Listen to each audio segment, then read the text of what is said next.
Sound দিয়ে দিচ্ছেন।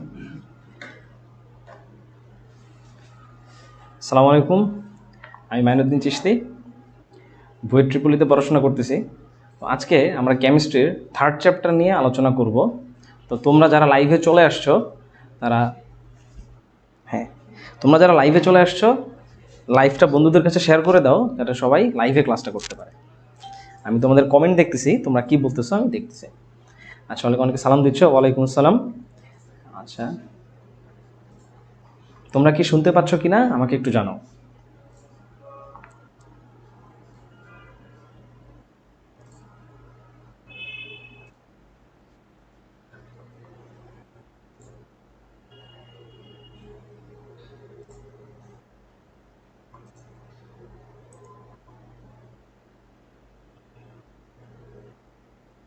তোমরা কি শুনতে পাচ্ছ? আমাকে একটু ফেসবুক কমেন্টে জানিয়ে দাও, তাহলে আমি বুঝতে পারবো যে তোমরা সাউন্ড পাচ্ছ কিনা।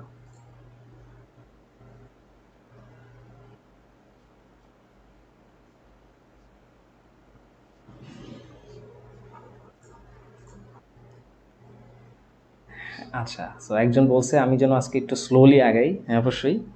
আর তোমরা শুনতে পাচ্ছ, এই জন্য অনেকে জি বলতেছো। খুব সুন্দর।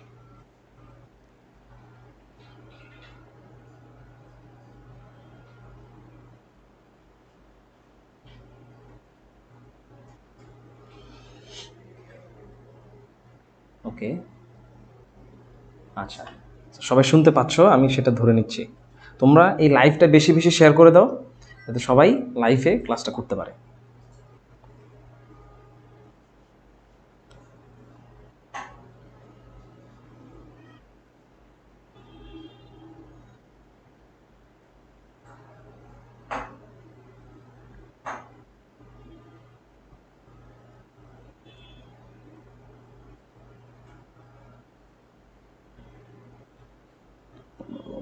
তো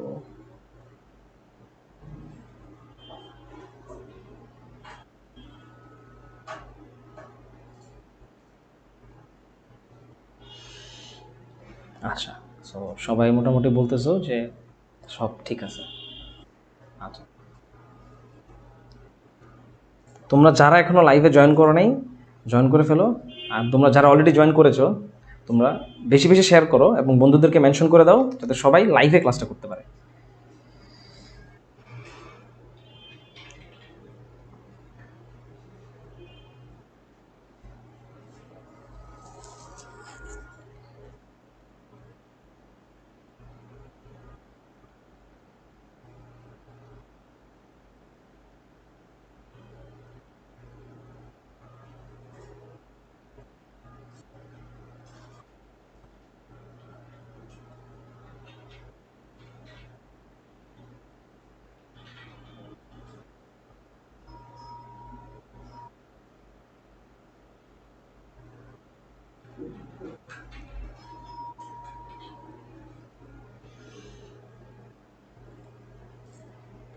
আচ্ছা, ঠিক আছে। তো বেশি বেশি তোমরা বন্ধুদেরকে মেনশন করে দাও, আমরা খুব শীঘ্রই ক্লাসে চলে যাব। এবং তোমরা কে কোন জায়গা থেকে ক্লাস করতেছো সেটা কমেন্টে জানিয়ে দাও। কে কোন কলেজ থেকে ক্লাস করতেছো সেটাও জানাও, আমরা দেখতে চাই পুরো বাংলাদেশ থেকে কে কে ক্লাস করতেছো। আচ্ছা, তো একজন প্রশ্ন করেছে গুণগত রসায়ন পড়ানো শেষ কিনা। হ্যাঁ, কালকেই তো আমরা সব শেষ করে দিলাম লাস্ট ক্লাসে। আজকে আমরা মৌলের পর্যাবৃত্ত সারণীর চ্যাপ্টারটা পড়ব। আচ্ছা, ঠিক আছে। তো মোটামুটি সবাই শুনতে পাচ্ছ, সেটা আমি বুঝতে পারলাম।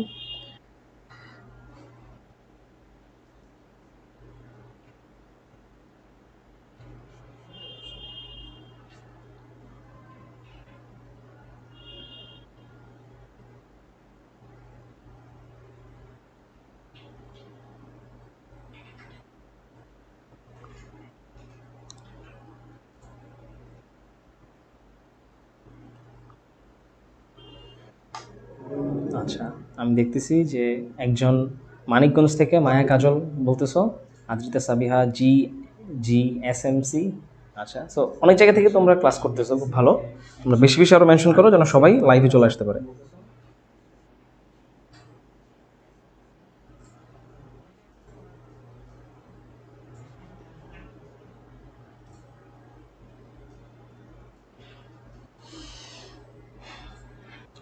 আচ্ছা,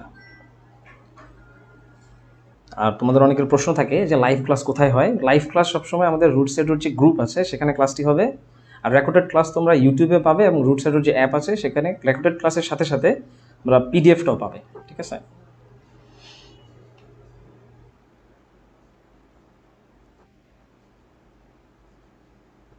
আচ্ছা ওকে, তো আমরা শুরু করি। নীলফামারী থেকে তোমরা আছো, ময়মনসিংহ থেকে অনেকে আছো, ভালো, মোটামুটি পুরো বাংলাদেশ থেকেই তোমরা ক্লাস করতেছো। Cantonment public school and college Parbatipur Dinajpur থেকে আমি দেখতেছি আছে, ঈশ্বরদী ওমেন্স কলেজ। তো তোমরা বন্ধুদেরকে বেশি বেশি মেনশন করো, তোমরা কে কোথা থেকে ক্লাস করতেছো সেটা কমেন্টে জানিয়ে দাও। আচ্ছা, সো আমরা শুরু করি, আমরা বেশি দেরি করব না। চুয়াডাঙ্গা থেকেও তোমরা ক্লাস করতেছো, সেটা আমরা দেখতে পাচ্ছি।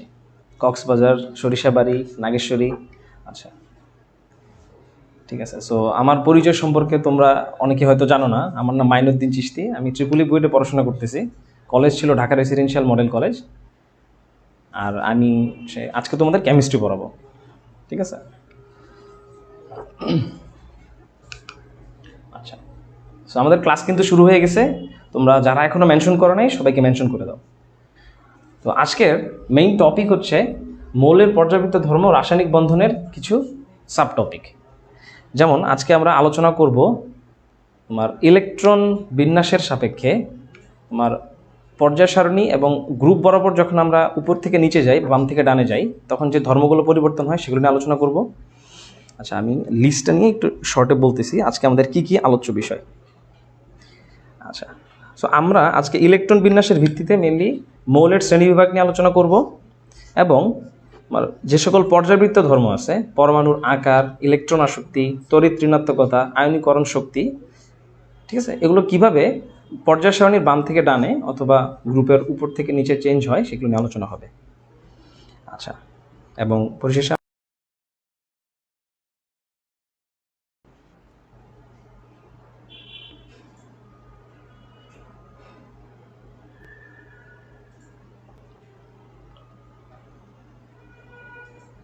আচ্ছা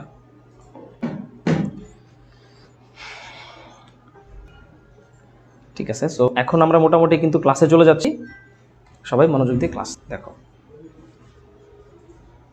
ঠিক আছে, সো আমি টপিকগুলো কি কি বলেছি তোমরা বুঝতে পেরেছো আশা করি। পর্যাবৃত্ত ধর্ম আর অরবিটাল অধিক্রমণ, এইটা নিয়ে মেনলি আমরা আজকে আলোচনা করব।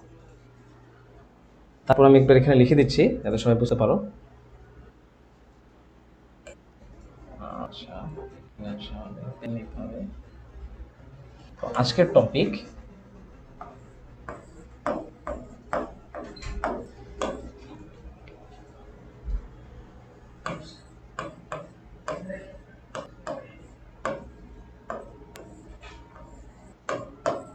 পর্যাবৃত্ত ধর্ম।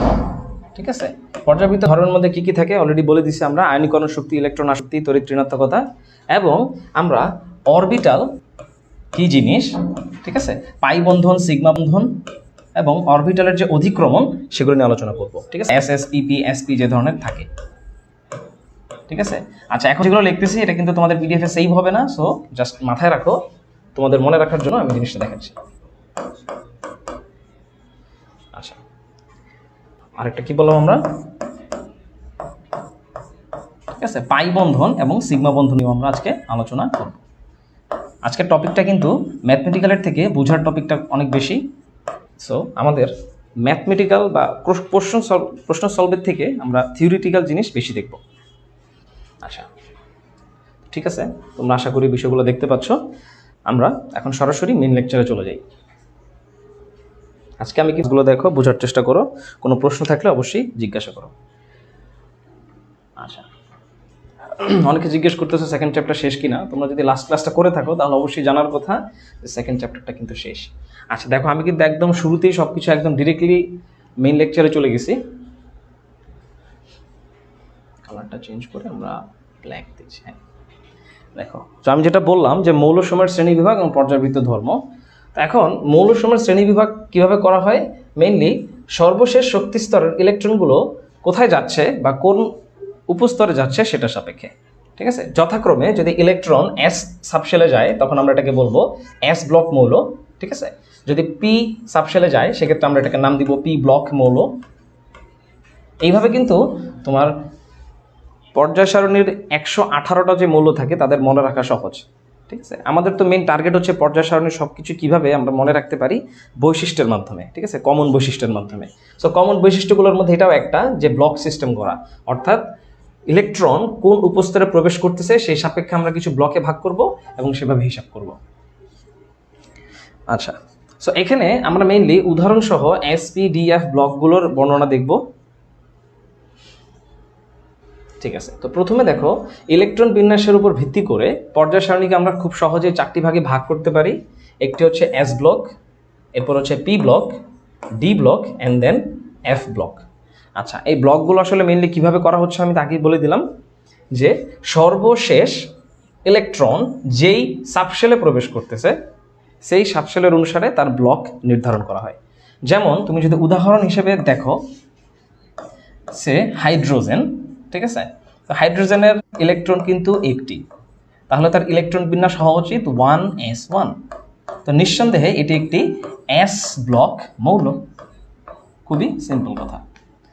আচ্ছা, তো এভাবে পি ব্লকের ক্ষেত্রে কি হবে, সর্বশেষ শক্তিস্তর যদি ইলেকট্রন যদি সাবশেল পিতে প্রবেশ করে তখন আমরা তাদেরকে বলবো পি ব্লক মৌল।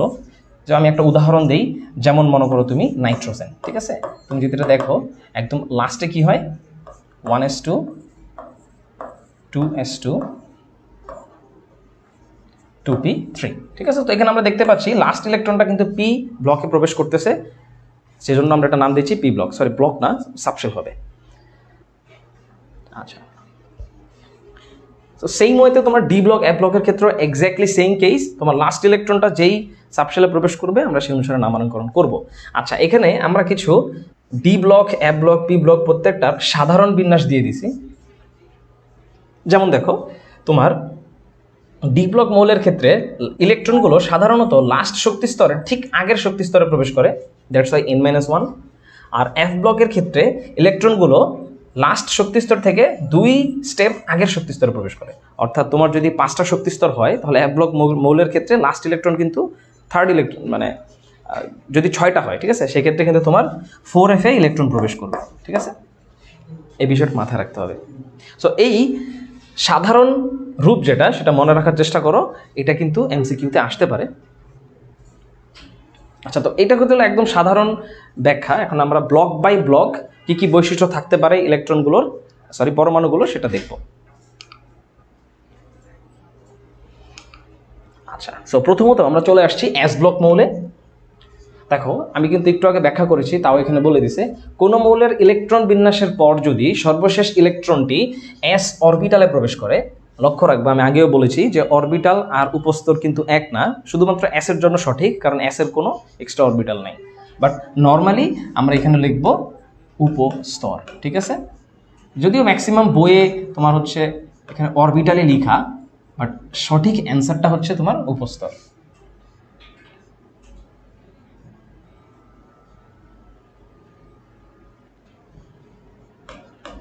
ঠিক আছে।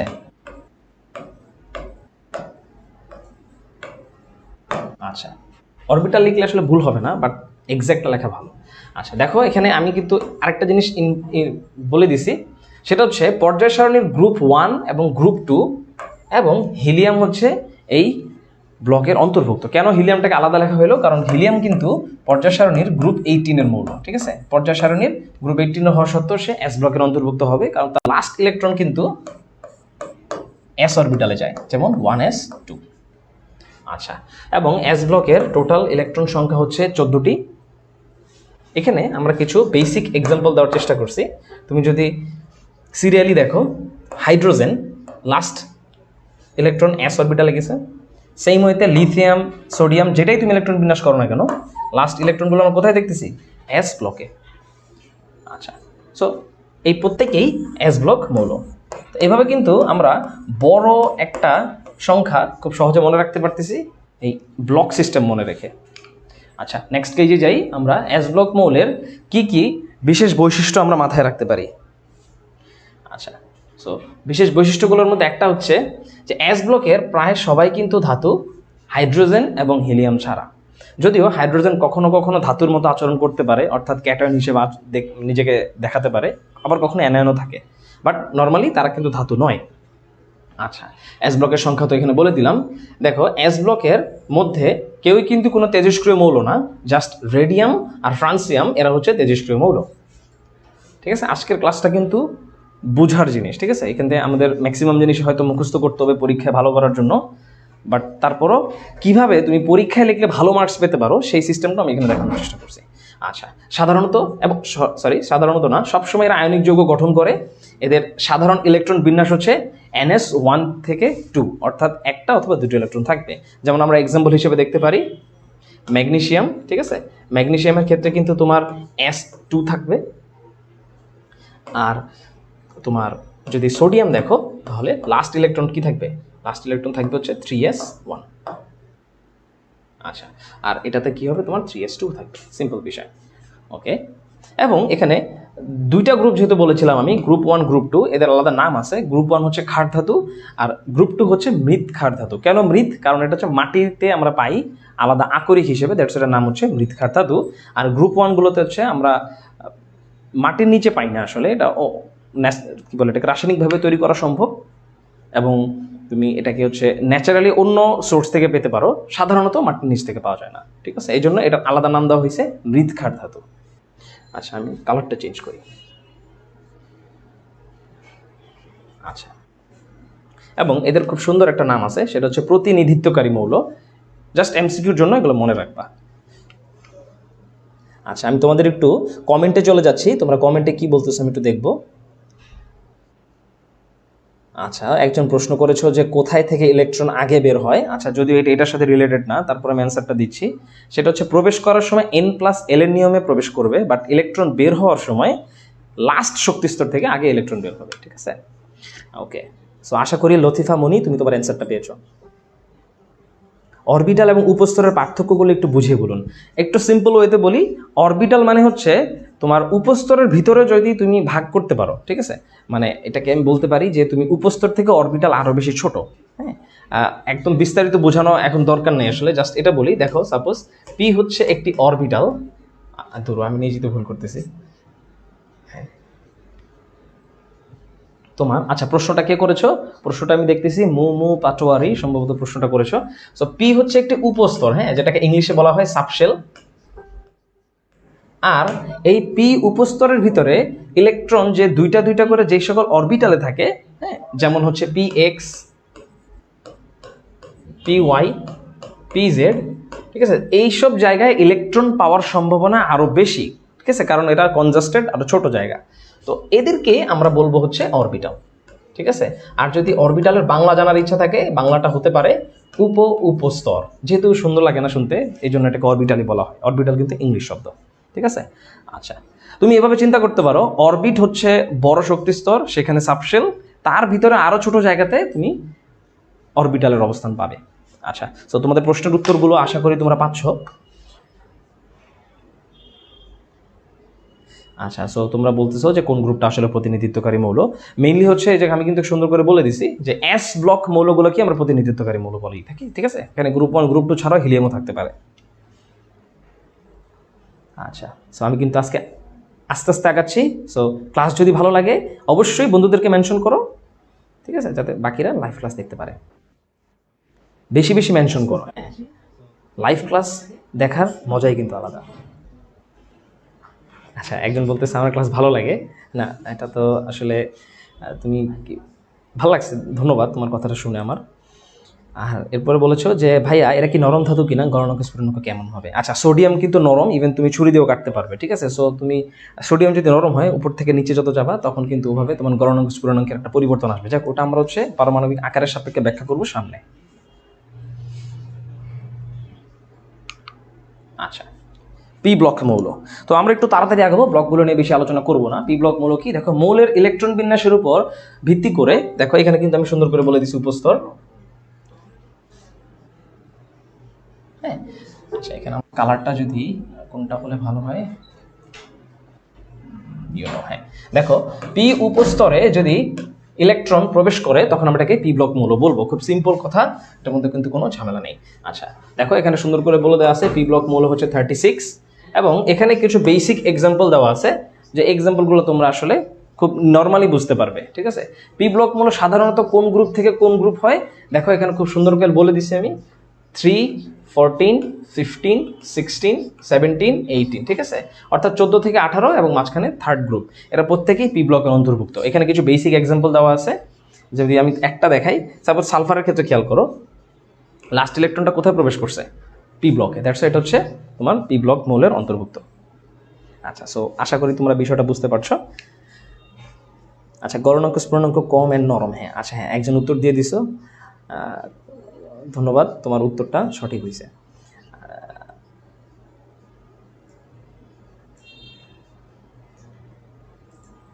আচ্ছা, সো একজন বলতেছে ভাইয়া যদি ক্রোমিয়াম 4- হয় তবে এর ইলেকট্রন বিন্যাস কেমন হবে যদি এটা হয় না? আচ্ছা, ক্রোমিয়াম 4- বলতে তুমি কি বোঝাচ্ছ? দেখো এখানে যদিও এটা একটা আউটসাইড চলে যাচ্ছে, আমরা জানি যে ক্রোমিয়ামের ক্ষেত্রে এরকম হওয়া উচিত 3d5 4s1। তো ক্রোমিয়াম 4- মানে কি? দেখো এখান থেকে একটা ইলেকট্রন যাবে, এখান থেকে কি হবে? 4টে ইলেকট্রন চলে যাবে, 3d1। যদিও এটা আসলে বাস্তবে সম্ভব না, কারণ এটা অনেক বেশি অস্থিতিশীল, কারণ অলরেডি 3d5 কিন্তু অনেক বেশি স্থিতিশীল ছিল। তো সেই জায়গা থেকে এই পর্যায়ে আসাটা কিন্তু খুব একটা লজিক্যাল না, তাও ইম্পসিবল না। কিন্তু সহজ কথা হচ্ছে আমাদের ক্রোমিয়াম 4- এটা বাস্তবে কিন্তু পাওয়া যায় না। ঠিক আছে, তো যেহেতু পাওয়া যায় না, বোঝা যাচ্ছে এটা কিন্তু একটা অস্থিতিশীল আয়ন। তুমি হয়তো রাসায়নিকভাবে তৈরি করতে পারবে, বাট অল্প সময়ের মধ্যে সে শেষ হয়ে যাবে। ঠিক আছে, আচ্ছা আচ্ছা, তোমার উত্তর পেয়েছো আশা করি তুমি। আচ্ছা, একজন বলতেছো যদি ইয়েলো কালার ইউজ করি ভালো হয়। আচ্ছা, সাদা কালারের মধ্যে ইয়েলো ইউজ করলে সমস্যা, আমি জাস্ট হচ্ছে এরকম ডার্ক কালারে ইয়েলো ইউজ করবো। আচ্ছা, নেক্সট কেজে আমরা চলে যাই, পি ব্লকের কিছু বৈশিষ্ট্যগুলো দেখবো আমরা। ঠিক আছে, দেখো পি ব্লকের মধ্যে কি কি বলা আছে। পি ব্লকের মধ্যে তুমি ধাতু,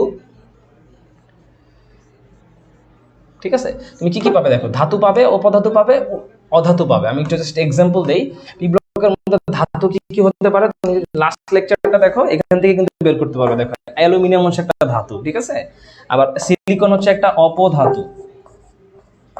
তো ওইগুলাই কিন্তু আমি এখানে বলতেছি। আমাদের সময় কিন্তু খুব একটা বেশি নাই। আচ্ছা, অ্যালুমিনিয়াম কিন্তু ধাতু, ইভেন এখানে কার্বন হচ্ছে অধাতু, ঠিক আছে, একটা স্পেশাল অধাতু যদিও। আচ্ছা, তো কার্বন সম্পর্কে আমি একটু বলি। হ্যাঁ, কার্বনের বিশেষত্ব যেটা, কার্বন নিজে কিন্তু তোমার অধাতু, বাট সে ম্যাক্সিমাম কেসে সে কিন্তু ধাতুর বেশ কিছু বৈশিষ্ট্য বহন করতে পারে। যেমন সে কিন্তু নিজে ইলেকট্রনিক পরিবাহী, যেটা ধাতুর খুব সুন্দর একটা বৈশিষ্ট্য। হ্যাঁ, অন্যান্য ক্যাটায়ন যার হাইড্রোজেন কিন্তু তোমার পানিতে গেলে সে আয়নিক হয়, সেটা অবশ্যই তড়িৎ পরিবাহী, বাট সেটা কিন্তু একটা ধাতুর পরিপূর্ণ কোনো বৈশিষ্ট্য না হতে পারে। ঠিক আছে, আর কার্বন কিন্তু কমপ্লিটলি গ্রাফাইট, যেটা সেটা কিন্তু তোমার ইলেকট্রনিক পরিবাহী, এটা কিন্তু ধাতুর একটা ভালো বৈশিষ্ট্য। তারপর কার্বনের যে হীরক, সেটা কিন্তু চকচক করে, যদি এটা সরাসরি ধাতুর মতো চকচক না, বাট তারপরে সেটা চকচক করতেছে, এটাকে আমরা আসলে ধরতে পারি যে এটা ধাতুর একটা বৈশিষ্ট্য। আচ্ছা, আবার ইভেন সে কিন্তু অধাতুর মতো আচরণ করতে পারে। সো সব মিলে যদি বলতে পারো, কার্বন হচ্ছে একটা মানে পারফেক্ট অধাতু। ঠিক আছে, যেখানে সে যখন যেটা দরকার সেভাবে সে আচরণ করতেছে। সো আমরা বলতে পারি কার্বনকে ধাতুর পরে সবচেয়ে বেস্ট। যদি সে ধাতু না হতো, কিভাবে বুঝাই বিষয়টাকে তোমাকে, মানে কার্বন হচ্ছে মানে ধাতুর পরে, ঠিক আছে, বেস্ট অপশন। ধাতুর পরে বেস্ট ধাতব পদার্থ। ঠিক আছে, আশা করি এখন তোমাদের বুঝাইতে পারছি। মানে এটা ধাতু না, বাট ম্যাক্সিমাম ধাতুর বৈশিষ্ট্য সে নিজেকে মানে নিজে বহন করতে পারে। ঠিক আছে, আচ্ছা দেখো এখানে সংখ্যা বলে দিছি, যদি কোনো সংখ্যা মনে হয় আমি ভুল লিখতেছি অবশ্যই তোমরা কমেন্টে বলো, আমি ঠিক করে ফেলবো। ঠিক আছে, অনেকে বলতেছে অধাতু এবং উপধাতুর মধ্যে পার্থক্য কি? উপধাতু হচ্ছে সেই সকল অধাতু যারা কখনো কখনো তোমার প্রশমন বিক্রিয়ায় ক্ষারের সাথে বিক্রিয়া করে, আবার কখনো কখনো অ্যাসিডের সাথে বিক্রিয়া করে। মানে বিষয়টা আমি বুঝাতে চাচ্ছি যে কখনো কখনো সে ধাতুর মতো আচরণ করে, কখনো অধাতুর মতো আচরণ করে, বাট সাধারণত সে অধাতু। ঠিক আছে, তার আচরণ কিছু কিছু আচরণ অধাতুর মতো, ঠিক আছে, সরি ধাতুর মতো। ওকে, আচ্ছা, তো পি ব্লকের মধ্যে ক্ষেত্রে দেখো গ্রুপ 13 থেকে গ্রুপ 18 পর্যন্ত সবাই এর অন্তর্ভুক্ত, এবং পি ব্লকের মধ্যে কিছু তেজস্ক্রিয় ধর্মের যৌগ আমরা দেখতে পারি। ঠিক আছে, বিসমাথ, পোলোনিয়াম, অ্যাস্টাটিন আর হচ্ছে রেডন। ঠিক আছে, এই 5টা হচ্ছে তোমার পি ব্লকের তেজস্ক্রিয় মৌল। সাধারণ ইলেকট্রন বিন্যাসটা তোমরা মনে রাখবে, এগুলো কিন্তু তোমার পরীক্ষায় আসে। আচ্ছা, এরপর আমরা দেখো এখানে ব্রোমিন একমাত্র তরল অধাতু যা পি ব্লকের অন্তর্ভুক্ত, অর্থাৎ এই ধাতুটি তরল।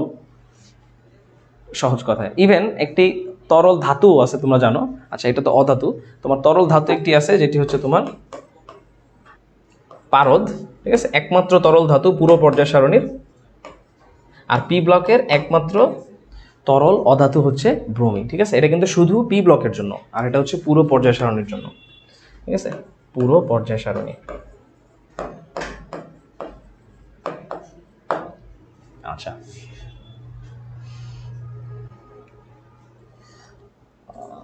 আচ্ছা, অপধাতু কিভাবে চিনবো? আচ্ছা, আমি একটু বলি, পর্যায় সারণীর তুমি যখন বাম থেকে ডানে আসবে, মোটামুটি মাঝখানের দিকে সকল অপধাতুগুলো থাকে, যেমন কার্বন, সিলিকন, ঠিক আছে। অ্যালুমিনিয়াম কখনো কখনো অপধাতুর মতো আচরণ করে। তো সহজ কথা হচ্ছে তোমার মাঝখানে যারা থাকে তাদেরকে অপধাতু আমরা বলবো পর্যায় সারণীর। আচ্ছা, একজন বলতেছো যে পি ব্লক 36। হ্যাঁ, আমি আসলে এটা ধরতেছিলাম যে এখানে একটু প্রবলেম হবে। সো এক এক রকম থাকে, তোমরা এটা 36 ধরো, সমস্যা নেই, ঠিক আছে। যদি এরকম ধরনের কোনো সংখ্যাগত ভুল থাকে অবশ্যই তোমরা কমেন্টে জানাও, আমি এটা ঠিক করে নিব। আচ্ছা, সুন্দর করে একজন একটা প্রশ্ন করেছো যে ইলেকট্রন বিন্যাসের শেষ কক্ষপথ দেখে কিভাবে বুঝবো এটা কোন গ্রুপে বা পর্যায়ে আছে। আচ্ছা, এটার জন্য অবশ্যই একটা ট্রিক আছে, তোমরা জানো। তো ওটা আমি আলোচনা করব যদি এইখানে সিস্টেমে আসে। আচ্ছা, একজন বলছো যে ভাইয়া শর্টকাট ইলেকট্রন বিন্যাস শেখাবেন কি, অর্থাৎ একটি মৌল দেখলেই যেন চিনতে পারি। আচ্ছা, সো এইটার জন্য তোমাকে আসলে শর্টকাট না, তোমাকে আসলে পর্যায় সারণীর গ্রুপ বাই গ্রুপ মুখস্থ রাখতে হবে। যেমন সাপোজ যদি তুমি কার্বন সিরিয়ালটা মনে রাখো, যেমন চামেলি শীঘ্রই জিনিয়াস সুমনকে পাবে, বুঝছো বিষয়টা?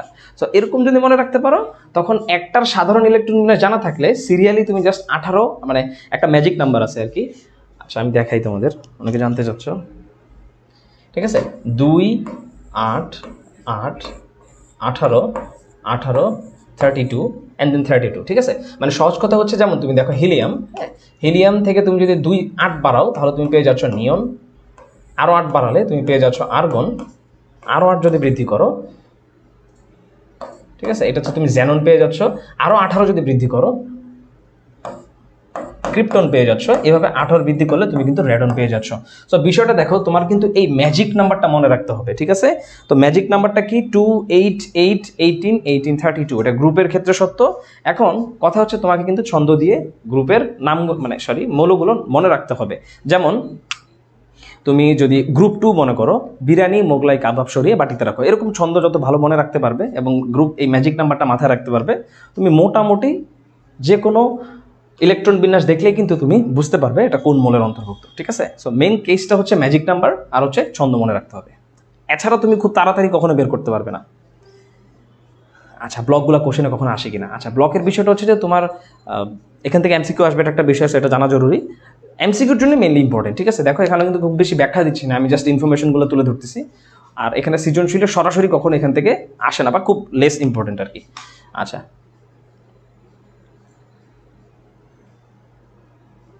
আচ্ছা, ইলেকট্রনের শেষ কক্ষপথ দেখে কোন গ্রুপের পর্যায়ে কোন পর্যায়ে আছে একটু বলবেন কিনা? আচ্ছা, শোনো, এটা তো আমরা জানি, ঠিক আছে। ইলেকট্রন, যেমন তুমি যদি কার্বনের ক্ষেত্রে লক্ষ্য করো, ঠিক আছে, কার্বনের ইলেকট্রন বিন্যাসটা কি? আচ্ছা, তোমার প্রশ্নের উত্তরটা আমি একটু ব্ল্যাঙ্ক পেজে দিই। মুমু পাটোয়ারি সম্ভবত প্রশ্নটা করেছো যে লাস্ট শক্তি স্তরের ইলেকট্রন বা শক্তি স্তর দেখে আমরা কিভাবে বুঝবো। এটা তো তোমাদের ক্লাস 9, 10-ই পড়ার কথা। শেষ কক্ষপথ দেখে, হ্যাঁ, যেমন তুমি যদি নাইট্রোজেনের ক্ষেত্রে, সরি, সোডিয়ামের ক্ষেত্রে লক্ষ্য করো, সোডিয়ামের লাস্ট ইলেকট্রনটা কিরকম, কিভাবে হয় দেখো তো, 3s1 না? আচ্ছা, সো তুমি এটা কিভাবে বুঝবে এটা কোথায় অন্তর্ভুক্ত, মানে কোথায় আছে? আচ্ছা, সো প্রথমত ইলেকট্রনটা কোথায় প্রবেশ করতেছে? এসে। যদি এস বা পিতে প্রবেশ করে তখন একটা সিস্টেম, আর যদি ইলেকট্রন ডি অথবা এফে প্রবেশ করে তখন একটা সিস্টেম। কিভাবে দেখো, ইলেকট্রন যদি ডি অথবা এফে প্রবেশ করে তখন ইলেকট্রনগুলো থাকবে তোমার গ্রুপ 3 থেকে 12 এর মধ্যে, ঠিক আছে। আচ্ছা, আর যদি ইলেকট্রন এস অথবা পিতে প্রবেশ করে তখন 1, 2 এবং গ্রুপ 13 to 18 এর মধ্যে থাকবে, ঠিক আছে, যদি এস অথবা পিতে প্রবেশ করে। এরপরে আরো কিছু রুলস আছে যে ইলেকট্রনটা কোথায় প্রবেশ করতেছে, টোটাল ইলেকট্রন সংখ্যা কি 8 এর বেশি কিনা, যদি 8 এর বেশি হয় তখন জাম্প করে সেটা 13 গ্রুপে চলে যাবে, যদি 8 এর কম হয়, যেমন এখানে ইলেকট্রন একটা আছে, দ্যাটস এখানে আমরা বলতে পারি এটা হচ্ছে গ্রুপ 1 এর মৌল, ঠিক আছে। আবার যদি এখানে যদি আমরা দেখতাম যে ইলেকট্রন কি বলে এটাকে তোমার 2 এর বেশি হয়ে যাচ্ছে, ঠিক আছে, তখন 8 যোগ করে বা যতটুকু বেশি আছে সেভাবে আমরা 13 থেকে 18 এ নিয়ে যেতাম, ঠিক আছে। তো এটা আসলে খুব বেশি কঠিন কিছু না, সহজ বিষয়। তোমার এস এর বা পি এর ইলেকট্রন সংখ্যা যদি 1 বা 2 এর বেশি হয় তখন এটা জাম্প করে 13 থেকে 18 এ চলে যাবে, ডিপেন্ড করতেছে ইলেকট্রন কয়টা আছে সেটার উপর। আশা করি তোমার উত্তরটা পেয়েছো। হ্যাঁ, অনেকে এই যে খুব সুন্দর উত্তর দিছো, প্রধান কোয়ান্টাম সংখ্যায় পর্যায়, খুব সুন্দর উত্তর এইটাই। আর গ্রুপ বের করার জন্য আমাদের এস বা পি ব্লক ইউজ করতে হবে। আচ্ছা, ডি ব্লকের ক্ষেত্রে সেম বিষয়, দেখো সর্বশেষ ইলেকট্রন যদি আমাদের ডি উপস্তরে প্রবেশ করে তখন আমরা এটাকে বলবো ডি ব্লক মৌল। এবং ডি ব্লকের ক্ষেত্রে গ্রুপ 13 থেকে গ্রুপ 12 পর্যন্ত প্রত্যেকেই তোমার ডি ব্লকের অন্তর্ভুক্ত হবে, ঠিক আছে। আবার ডি ব্লকের মধ্যে কিছু স্পেশাল কেস আছে, সেটা হচ্ছে ট্রানজিশনাল মেটাল, তো এটা আমরা সামনে আগাবো, বা অবস্থান্তর ধাতু। আচ্ছা,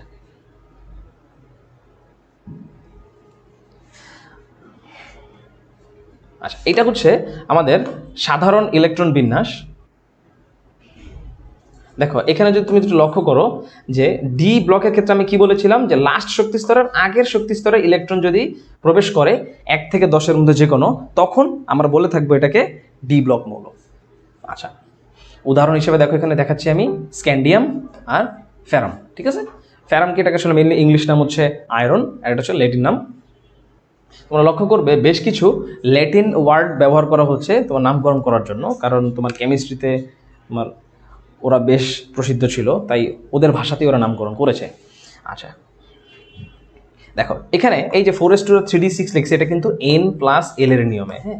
বাট যখনই তুমি এটাকে ক্যাটায়ন করার চেষ্টা করবে তখন ইলেকট্রন কিন্তু 4 থেকে আগে যাবে, অর্থাৎ 4th শক্তি স্তর থেকে আগে ইলেকট্রন যাবে।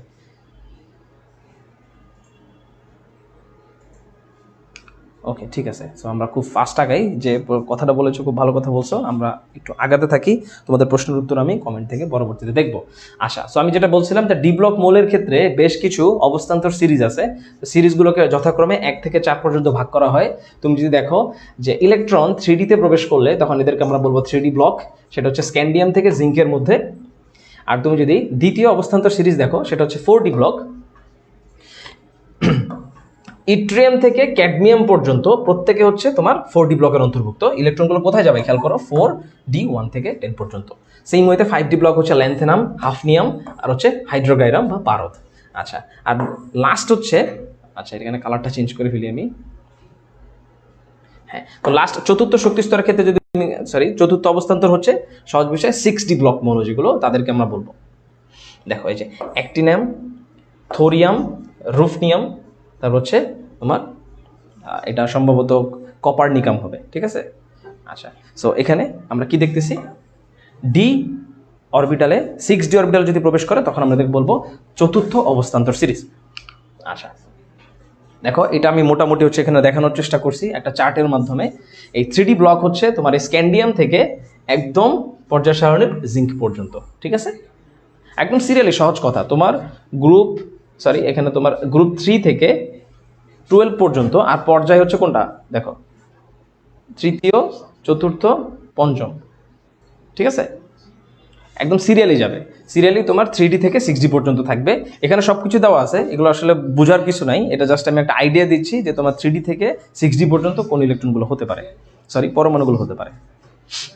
আচ্ছা দেখো, ডি ব্লক মৌলগুলোকে অবস্থান্তর মৌল বলা হয়, আসলে বিষয়টা সত্য কিন্তু সবগুলোর জন্য নয়, আমাদেরকে একটু বের করে দেখতে হবে কোনগুলো অবস্থান্তর মৌল হয়। আচ্ছা, আরেকটা খুব ইম্পর্টেন্ট একটা ইনফরমেশন, সেটা হচ্ছে ডি ব্লক মৌলের সর্বশেষ শক্তি স্তরের ইলেকট্রনগুলো সাধারণত বিজোড় সংখ্যক হয়, ঠিক আছে, বা সর্বশেষ ইলেকট্রন যেগুলো প্রবেশ করে সেই সাবশেল ইলেকট্রনগুলো বিজোড় হয়, ঠিক আছে।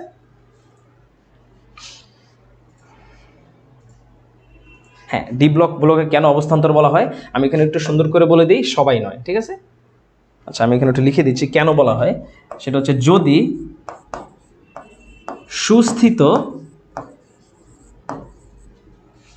আয়নে, ঠিক আছে, যে সকল ডি ব্লক মৌলের সুস্থিত আয়নে ইলেকট্রন সংখ্যা হচ্ছে ডি 1 থেকে 9, ঠিক আছে, সেই সকল যৌগকেই সেই সকল ধাতুকেই আমরা বলতে পারবো শুধুমাত্র অবস্থান্তর মৌল, ঠিক আছে, বা ট্রানজিশনাল মেটাল।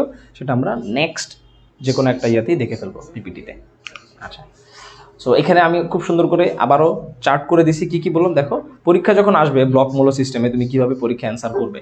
আচ্ছা, যেমন এখানে একটা স্পেশাল অ্যান্সার হচ্ছে গ্রুপ 11 মৌলসমূহকে মুদ্রা ধাতু বলা হয়। সেগুলো কোনটা কোনটা বলো তো? তামা, ঠিক আছে, রূপা, আর হচ্ছে সোনা, ঠিক আছে। এই তিনটা কিন্তু তোমার মুদ্রা ধাতু। আবার ওইখানে প্লাটিনামও আছে, টি এর মতো করে থাকে, যে ওটা কিন্তু আসলে গ্রুপ 11 মধ্যে না, জাস্ট মনে রাখো। আর তোমার ডি ব্লক মৌল বিশেষ করে হচ্ছে তামা, কিন্তু বিদ্যুৎ সুপরিবাহী খুব ভালোভাবেই, এই জন্য তোমার বৈদ্যুতিক তারে কিন্তু তামা ব্যবহার করা হয়। আচ্ছা, তোমার ডি ব্লকের মধ্যে একমাত্র তরল ধাতু হচ্ছে পারদ, এবং খুব সুন্দর করে এখানে বলা আছে পর্যায় সারণীতে 3 থেকে 12 পর্যন্ত সবাই হচ্ছে ডি ব্লকের অন্তর্ভুক্ত।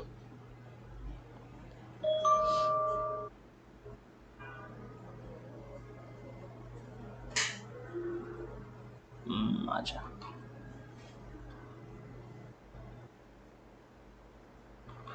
আচ্ছা, অনেকে প্রশ্ন করতেছে আমরা যেগুলো পড়তেছি সেগুলোই কি আসলে যথেষ্ট কিনা শর্ট সিলেবাসের জন্য। অবশ্যই এটা শর্ট সিলেবাস বেসড করা হচ্ছে, অবশ্যই এটাই যথেষ্ট ইনশাল্লাহ, ঠিক আছে। আচ্ছা, অবস্থান্তর মূলক অনেকে প্রশ্ন করতেছে ডি ব্লক মূলক সবাই কি আসলে অবস্থান্তর বলা যাবে কিনা। না, আমি অলরেডি এখানে বলছি, আবার এখানে দেখাবো। সেটা হচ্ছে, দেখো আমি কি বলছি, দেখো ডি ব্লক মৌলসমূহের সুস্থিত আয়নিক অবস্থায় যদি ডি অরবিটালের ইলেকট্রন অসম্পূর্ণ থাকে, অর্থাৎ আমি বোঝাতে চাচ্ছি D1 থেকে যদি D9 পর্যন্ত থাকে, সম্পূর্ণ মানে কিন্তু 10টা ইলেকট্রন থাকা, ঠিক আছে, অসম্পূর্ণ থাকলে তখন আমরা বলতে পারবো তার হচ্ছে অবস্থান্তর মৌল। সো আমি এক্সাম্পল হিসেবে কিছু দেখাবো তোমাদের। সো ফার্স্ট যদি তুমি দেখো স্ক্যান্ডিয়াম, ঠিক আছে, স্ক্যান্ডিয়ামের ইলেকট্রন কয়টা? 21টা, হ্যাঁ, বাট এটার সুস্থিত আয়ন কি? আচ্ছা, সুস্থিত আয়ন কোনটা হবে এটা কিন্তু মোটামুটি গবেষণালব্ধ, বা তুমি ইলেকট্রন বিন্যাস থেকেও বুঝতে পারো, ঠিক আছে। যেমন এখানে সুস্থিত আয়ন হচ্ছে স্ক্যান্ডিয়াম 3+। তো আমাদের এইটার ইলেকট্রন বিন্যাস কিন্তু করতে হবে। আচ্ছা, সরি, এটা 18 হবে না, লেখার দরকার নেই আসলে। সো আরও একটা দেখি আমরা, যেমন মনে করো আয়রন, ঠিক আছে, আয়রনের কিন্তু 26, এর সুস্থিত আয়ন। সুস্থিত আয়ন মানে হচ্ছে যেটা মোটামুটি সবচেয়ে বেশি স্টেবল, যতগুলো আয়ন থাকে, তো সেটাকে আমরা সুস্থিত আয়ন বলে থাকি। আয়রনের ক্ষেত্রে হচ্ছে 3+। তো এদের ইলেকট্রন বিন্যাসটা আমরা যদি একটু করি, ইলেকট্রন বিন্যাস হচ্ছে, আচ্ছা, এটার ইলেকট্রন বিন্যাস কি হবে? আর্গন, দেন হচ্ছে তোমার 4s2 3d1, ঠিক আছে। আচ্ছা, তো এটার ক্ষেত্রে তুমি যদি দেখো এখানে সিম্পলি জাস্ট আর্গন হবে, হ্যাঁ, 3টে ইলেকট্রনের কোনোটাই থাকবে না। বাট আমরা কি বলেছিলাম যে আংশিক হলেও তোমার পূর্ণ হতে হবে, একদম 0 হওয়া যাবে না, একদম 10ও হওয়া যাবে না। সো নিঃসন্দেহে আমরা বলতে পারি স্ক্যান্ডিয়াম ডি ব্লক মৌল হওয়ার সত্ত্বেও এটি অবস্থান্তর মৌল নয়, ঠিক আছে। আচ্ছা, সো পরবর্তী কেস যদি তোমরা একটু দেখো, আয়রনের ক্ষেত্রে কি হবে? আর্গন, আমি হচ্ছে প্রথমে আগের ইলেকট্রন বিন্যাস এক্স্যাক্ট যেটা সেটা লিখে নিচ্ছি, 4s2। আচ্ছা, সো এখন এখানে দেখো তুমি যদি 3টে ইলেকট্রন ক্যান্সেল আউট করে দাও, তাহলে কি হবে? তোমার এটা 0 হয়ে যাবে, আর এখানে কি হবে? এখানে হবে তোমার 3d5। সো অ্যান্সারটা হচ্ছে এরকম, এটা 0, এটা হচ্ছে 3d5। তো এখানে দেখো এটা একে তো হচ্ছে অর্ধস্থিতিশীল, তার উপর এটা হচ্ছে তোমার সম্পূর্ণ নয়, সুতরাং এটা হচ্ছে একটি অবস্থান্তর মৌল এবং ডি ব্লক মৌল, ঠিক আছে। তোমাদের অ্যান্সার আশা করি অনেকে পেয়ে গেছো যে কোনটা অবস্থান্তর মৌল হবে। আচ্ছা, সো আমরা এফ ব্লকে চলে যাই। সো এফ ব্লকটা যদি একটু ক্রিটিক্যাল, এখান থেকে আসলে পরীক্ষা খুব একটা বেশি আসেও না, বাট যেহেতু সিরিয়ালে চলে আসছে আমরা এটা নিয়ে আলোচনা করব। আচ্ছা, দেখো যে মৌলগুলোর পরমাণুর, দেখো যে এগুলো সর্বশেষ কক্ষের ইলেকট্রনটি এনএস অরবিটালে ভর্তি থাকার পর, হ্যাঁ, n-1 ডি অরবিটালটা অসম্পূর্ণ থাকা সত্ত্বেও, বিষয়টা খেয়াল করো যে ডি ব্লক মৌলের ক্ষেত্রে কিন্তু শেষ শক্তি স্তরের আগের শক্তি স্তরে ইলেকট্রন প্রবেশ করেছে, বাট এফ ব্লকের ক্ষেত্রে শেষ শক্তি স্তর থেকে ভেতরের দ্বিতীয় শক্তি স্তরে ইলেকট্রন প্রবেশ করতেছে। দেখো এখানে বলে দিছে যে n-1 অরবিটালটি অসম্পূর্ণ থাকা সত্ত্বেও n-2 এফ উপস্তরে যদি ইলেকট্রন প্রবেশ করে, তখন আমাদের বলবো এফ ব্লক মৌল। আচ্ছা, তো তুমি যদি পরের কেজে যাও, এখানে আমরা এফ ব্লক মৌলের সাধারণ ইলেকট্রন বিন্যাসটা এখানে দেখাচ্ছি। দেখো ns2, ঠিক আছে, দেখো ns2, তার আগে হচ্ছে n-1 d1 to 10, but electron প্রবেশ করবে কোথায়? এই জায়গায়, হ্যাঁ, এই জায়গায় ইলেকট্রন প্রবেশ করবে, অর্থাৎ এফ এর ভ্যালু হবে, এফ এর ইলেকট্রন থাকবে 1টা থেকে 14টার যে কোনো একটা। আচ্ছা, সো এখানে আমরা 4F ল্যান্থেনাইট সিরিজ সম্পর্কে কিছু কথা বলছি, অর্থাৎ তোমার F ব্লক মৌলের মধ্যে কিছু স্পেশাল কেস আছে, সেটা হচ্ছে তোমার ল্যান্থেনাইট সিরিজ, ঠিক আছে। আরেকটা হচ্ছে তোমার অ্যাক্টিনাইট সিরিজ। এটা কি জিনিস? সেটা হচ্ছে তোমার ল্যান্থেনাম যে ধাতুটা আছে তারপর থেকে স্যারিয়াম থেকে একদম লুথেনিয়াম পর্যন্ত প্রত্যেকেই তোমার F ব্লকের অন্তর্ভুক্ত, যদিও এরা তোমার কি বলবো এটাকে ডি ব্লকের মধ্যে থাকে। বিষয়টা হচ্ছে তোমার এদের জন্য আলাদা একটা চার্ট করা হয় নিচে, ঠিক আছে। এদের তুমি যদি সিরিয়াল নাম্বারটা দেখো, সিরিয়াল নাম্বার অনুসারে, অর্থাৎ তুমি যদি এর পারমাণবিক সংখ্যা দেখো, সেই অনুসারে তারা ডি অরবিটালের মৌল হওয়া উচিত ছিল, বাট তারা একটা স্পেশাল কেস হওয়ার কারণে তাদেরকে নিয়ে নিচে আলাদা ব্লক করা হয়। এই জন্য এদের নাম দেওয়া হচ্ছে ল্যান্থেনাইট এবং অ্যাক্টিনাইট সিরিজ, ঠিক আছে। আচ্ছা, এখানে বলে দেওয়া হয়েছে যে ল্যান্থেনাইট সিরিজ এবং অ্যাক্টিনাইট সিরিজ ইলেকট্রন কোনটা কোনটা থাকে, থোরিয়াম থেকে লরেনসিয়াম পর্যন্ত। তো এখানে জাস্ট মনে রাখার বিষয়, ঠিক আছে। এবং এখানে আমি আরও বেশ কিছু ইনফরমেশন এখানে এক্সট্রা অ্যাড করা আছে, যেমন অ্যাক্টিনাইট সিরিজ তুমি মৌলের প্রকৃতি পেয়ে যাবে, এদেরকে অন্ত অবস্থান্তর মৌল বলা হয়, মানে একটা বিশেষ অবস্থান্তর মৌল আর কি। আচ্ছা, এবং F ব্লকের ম্যাক্সিমামই হচ্ছে রেডিও অ্যাক্টিভ, ঠিক আছে। Next case. আচ্ছা, সো আমরা কিন্তু মোটামুটি আমাদের ব্লক সিস্টেমে বিষয়টা পার করে আসছি। এখন আমাদের পর্যাবৃত্ত ধর্মগুলো দেখতে হবে। আমি কিছু একটা নিউ স্লাইড তৈরি করতেছি।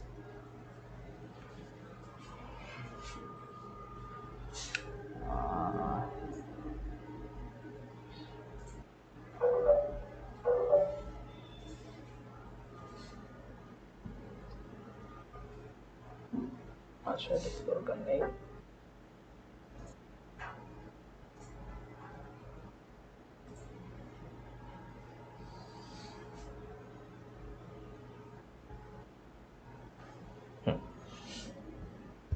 আচ্ছা, সো এই নিউ স্লাইডের মধ্যে আমরা কি আলোচনা করব বললাম, পর্যাবৃত্ত ধর্ম যেগুলো থাকতে পারে ইলেকট্রন বিন্যাসের ভিত্তিতে, সেগুলো কি কি আছে সেটার একটা চার্ট আমরা এখানে দেখব। আচ্ছা, পর্যাবৃত্ত ধর্মসমূহ।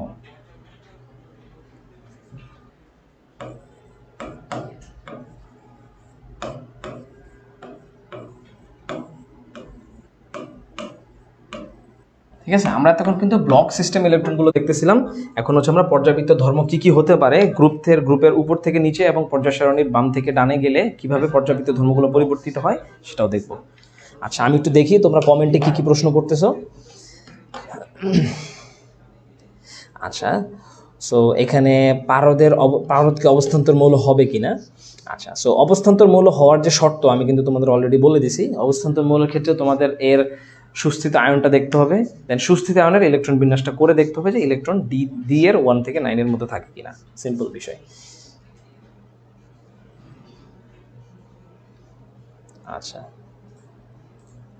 ওকে, তো ইস্টার জাহান বলতেছো যে ল্যান্থেনাইটকে বিরল মৃত্তিকা বলা হয়ে থাকে। আচ্ছা, ঠিক আছে, সো আমি এই ইনফরমেশনটা যদি সত্য হয় তাহলে খুব ভালো কথা, আমি অ্যাড করে দিচ্ছি, কোনো সমস্যা নেই। তোমাকে ধন্যবাদ খুব সুন্দর একটা অ্যান্সার দেওয়ার জন্য। আচ্ছা, সো আমি এখানে বলে দিচ্ছি, সেটা হচ্ছে অ্যাক্টিনাইট সিরিজ, তাই না? আচ্ছা, সরি, ল্যান্থেনাইট সিরিজ কোথায়, ল্যান্থেনাইট কোথায় আমাদের? হ্যাঁ, এই ল্যান্থেনাইট সিরিজকে আমরা বলে থাকি বিরল মৃত্তিকা, ঠিক আছে। আমি কিন্তু তোমার কথা শুনে এখানে লিখলাম, যদি ভুল হয় সবাই কিন্তু ওর থেকে কি বলে এটাকে ট্রিট নিবা, ঠিক আছে। বিরল মৃত্তিকা বলা হয় কাকে? ল্যান্থেনাইট সিরিজকে। আচ্ছা আচ্ছা, অনেকে তুমি প্রশ্ন করেছো আরাফাত সানি, কেন পারদ এত বেশি ভারী? সিম্পল বিষয়, পারদ তলহসতের ভারী হওয়ার কারণ হচ্ছে এর ঘনত্ব অনেক বেশি, ঠিক আছে। আমার যদি ভুল না হয় তাহলে প্রায় 13,600, যেটা পানির প্রায় 13.5 গুণ, ঠিক আছে। তো বুঝতেই পারতেছো ওইখানে কিন্তু তুমি তরল, মানে ওটা তরল, কিন্তু তুমি কিন্তু এখানে ভাসবা, ঠিক আছে। কারণ তোমার ঘনত্ব পারদ থেকে অনেক কম, যার ফলে তুমি পারদের কোনো পুকুরে যদি জাম্প করো তুমি কিন্তু ভেসে থাকবা, যদিও তেজস্ক্রিয়তার কারণে তুমি মারা যাওয়ার সম্ভাবনা থাকবে, বাট তুমি ভেসে থাকবা, ঠিক আছে। মানে প্র্যাকটিক্যালি যদি আমরা বলে থাকি, সরি থিওরিটিক্যালি। আচ্ছা আচ্ছা, হ্যাঁ, আজকের ক্লাসে অনেকে কম জয়েন করেছে, কারণ তোমরা আসলে শেয়ার করো নাই বেশি বেশি, এই জন্য সবাই কম জয়েন করতেছে, ঠিক আছে। আচ্ছা, অবস্থান্তর মৌলগুলো কেন রঙিন হয়? অবস্থান্তর মৌলগুলো রঙিন হওয়ার কারণ হচ্ছে এদের নন ডিজেনারেট অবস্থা সৃষ্টি হয়। তো সেই ক্ষেত্রে, আচ্ছা আমি সহজ কথা বলি, ওদের ডি ব্লকের, সরি আচ্ছা একটু ফাঁকা জায়গায় আমি দেখাই। আচ্ছা দেখো, যে প্রশ্ন করেছো যে কেন অরবিটালগুলো সরি ডি ব্লক মৌলগুলো অবস্থান্তর মৌল যেগুলো সেগুলো কেন রঙিন হয়। আচ্ছা ডি ব্লকে আমরা কি জানি, তোমার d x d x y d y z d z x এরকম টোটাল 5টা অরবিটাল থাকে, ঠিক আছে। তো যখনই কোনো লিগ্যান্ড চলে আসে তখন ওরা হচ্ছে এরকম ভাগ হয়ে যায়। আচ্ছা তো সহজ কথা হচ্ছে এদের মধ্যে শক্তির ডিফারেন্স হয়, তখন হচ্ছে এই শক্তি ডিফারেন্সের কারণে একটা কি বলে এটাকে, একটা অরবিটাল থেকে অন্য একটা অরবিটাল যখন ইলেকট্রন আসে তখন কি হয়, শক্তি শোষণ বা বিকিরণ ঘটে, যেটা হচ্ছে আমরা বোরের পরমাণু মডেলে পড়েছিলাম। সেম কেসটা এখানে ঘটার কারণে তোমার অবস্থান্তর মৌলগুলোতে আমরা দেখতে পাই রঙের ছড়াছড়ি। আচ্ছা তো আমরা হচ্ছে পর্যাবৃত্ত ধর্মগুলোতে ছিলাম, কি কি থাকতে পারে আমরা বলি। প্রথমে আয়নীকরণ শক্তি, ঠিক আছে। তো আয়নীকরণ শক্তি কি জিনিস, সহজ কথা যে আয়ন, ঠিক আছে, মানে কোনো একটা ধাতুকে আয়নে পরিণত করতে, শুধু ধাতু না সেটা কিন্তু তোমার অধাতু হতে পারে, আয়নে পরিণত করতে যে পরিমাণ আসলে যে পরিমাণ শক্তি প্রয়োজন হয় বলতে পারি আমরা। এরপর হচ্ছে তোমার ইলেকট্রন আসক্তি, অর্থাৎ ইলেকট্রনের প্রতি যে আকর্ষণ, সহজ কথায়, ঠিক আছে, মানে কোনো একটা যৌগ যখন নিজে অ্যানায়নে পরিণত হতে চায় তখন এই ইলেকট্রন আসক্তিটার মাধ্যমে আমরা ব্যাখ্যা করতে পারি যে সে কতটুকু ইলেকট্রন আসক্তি প্রদর্শন করতেছে। আচ্ছা এরপরে আসছে হচ্ছে তোমার তড়িৎ ঋণাত্মকতা,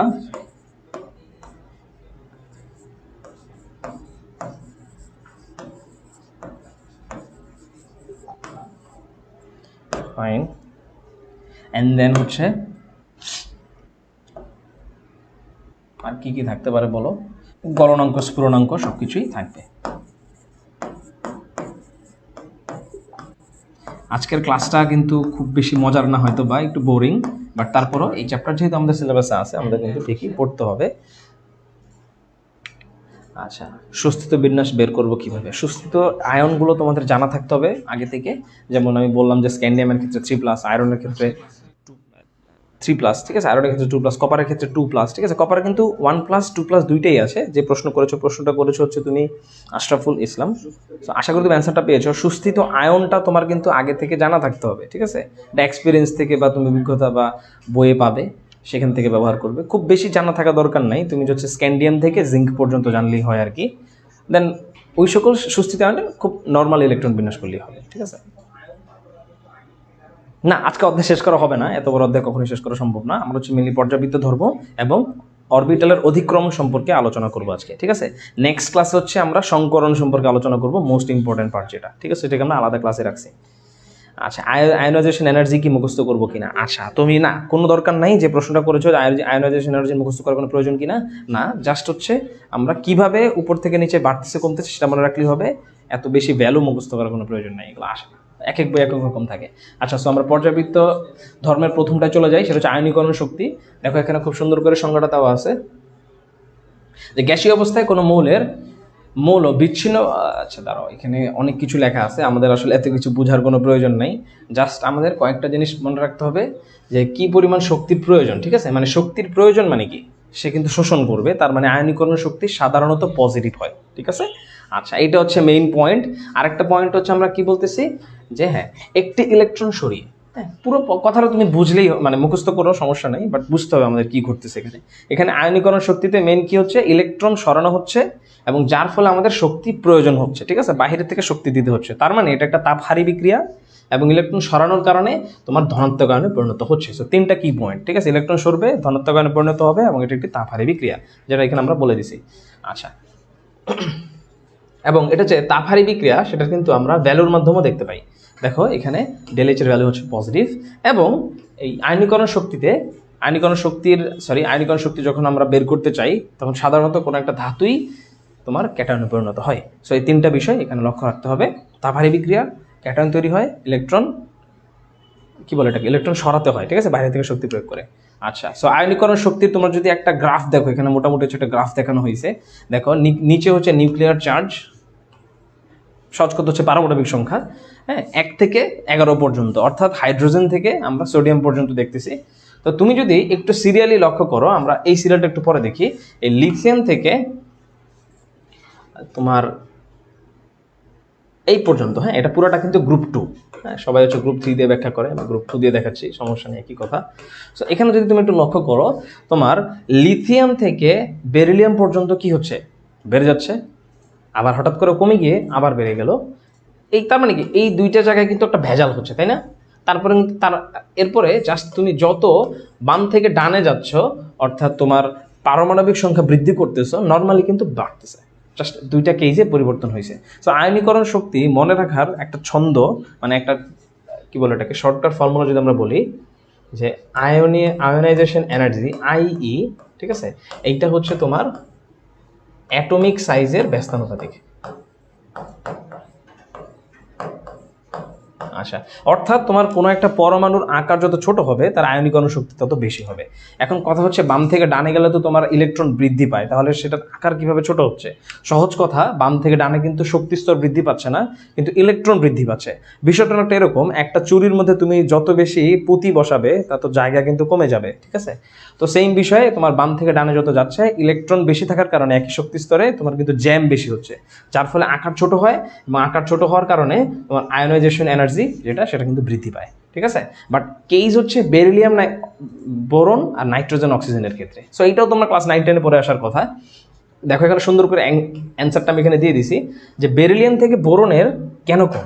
তার কারণ হচ্ছে বেশি হওয়ার কথা ছিল, কিন্তু বেরিলিয়াম দেখো এস অরবিটাল আছে, অর্থাৎ এটা কিন্তু স্থিতিশীল, আর স্থিতিশীল যদি থাকে সেখান থেকে ইলেকট্রন বের করা কিন্তু তুলনামূলকভাবে বেশি কঠিন। আর যেহেতু বেশি কঠিন, তাই আয়োনাইজেশন এনার্জিটা বেশি হবে বা বেশি শক্তি লাগবে, সহজ কথায়। আবার তুমি যদি এই জায়গায় দেখো, তোমার নাইট্রোজেনের ইলেকট্রন বিন্যাস হচ্ছে 1s2 2s2 2p3। আমরা জানি কোনো একটা উপস্তর যদি অর্ধেক অথবা সম্পূর্ণ থাকে, ঠিক আছে, আংশিক পূর্ণ বা সম্পূর্ণ যদি থাকে, তো সেই ক্ষেত্রে এখান থেকে ইলেকট্রন বের করা তুলনামূলকভাবে কঠিন। যেহেতু এখানে ছিল হচ্ছে 2p4, দ্যাটস ওয়াই তোমার অক্সিজেন থেকে নাইট্রোজেনের ইলেকট্রন বের করা কঠিন, ঠিক আছে? এই জন্য গ্রাফের মধ্যে একটু সমস্যা হয়েছে, অর্থাৎ লিথিয়াম থেকে তুমি বেরিলিয়াম পর্যন্ত বাড়তে দেখছো, বাট এই জায়গায় একটু কমে গেছে বোরনে, আবার বেড়েছে, এই জায়গায় একটু ব্যতিক্রম ছিল, তারপরে নর্মালি বেড়ে গেছে। আচ্ছা, হঠাৎ করে এখানে কমে গেল কেন? তো কমে যাওয়ার কারণ হচ্ছে তুমি যে নিয়নের ইলেকট্রনটা দেখো, এটা হচ্ছে একটা সুস্থিত ইলেকট্রন বিন্যাস, এস অরবিটাল পরিপূর্ণ, পি অরবিটাল পরিপূর্ণ, ঠিক আছে? বাট এখানে যদি দেখো হঠাৎ করে কিন্তু এক্সট্রা একটা এস চলে আসছে, ঠিক আছে, মানে থার্ড লেয়ার চলে আসছে, যে ইলেকট্রনটা বের করা খুব সহজ। দ্যাটস ওয়াই এর আয়োনাইজেশন এনার্জি অনেক কমে গেছে, তারপর আস্তে আস্তে আবার থার্ড পর্যায়ে চলে আসছে আমরা, ঠিক আছে?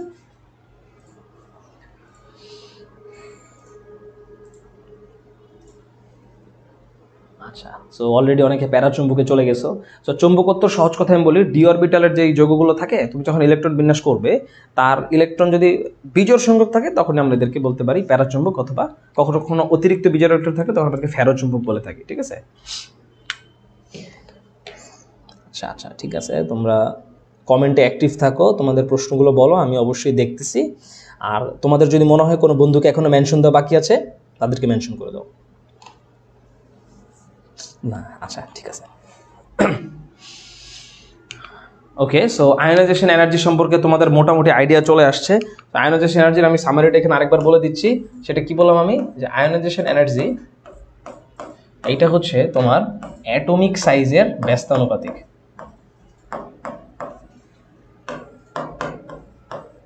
আচ্ছা, সেকেন্ড কেস, এটা হচ্ছে একটি তাপহারী বিক্রিয়া।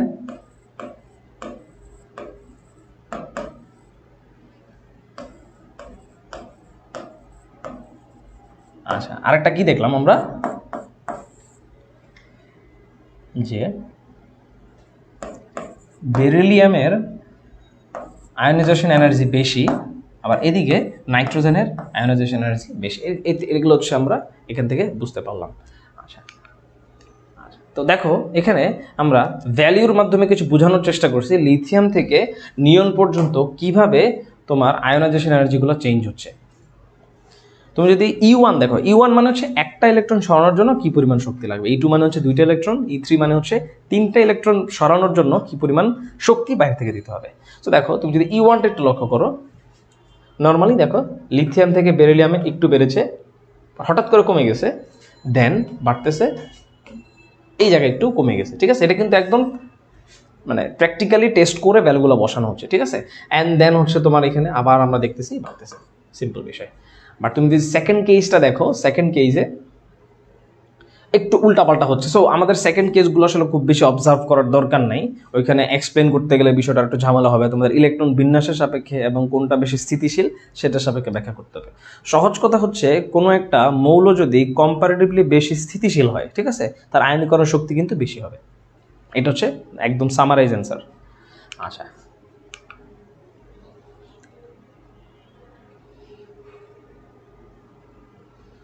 আচ্ছা আমরা এটা এফ ব্লকের মূল্যটা এখানে চলে আসলো কেন? হ্যাঁ, এটা তো এখানে আসার কথা না।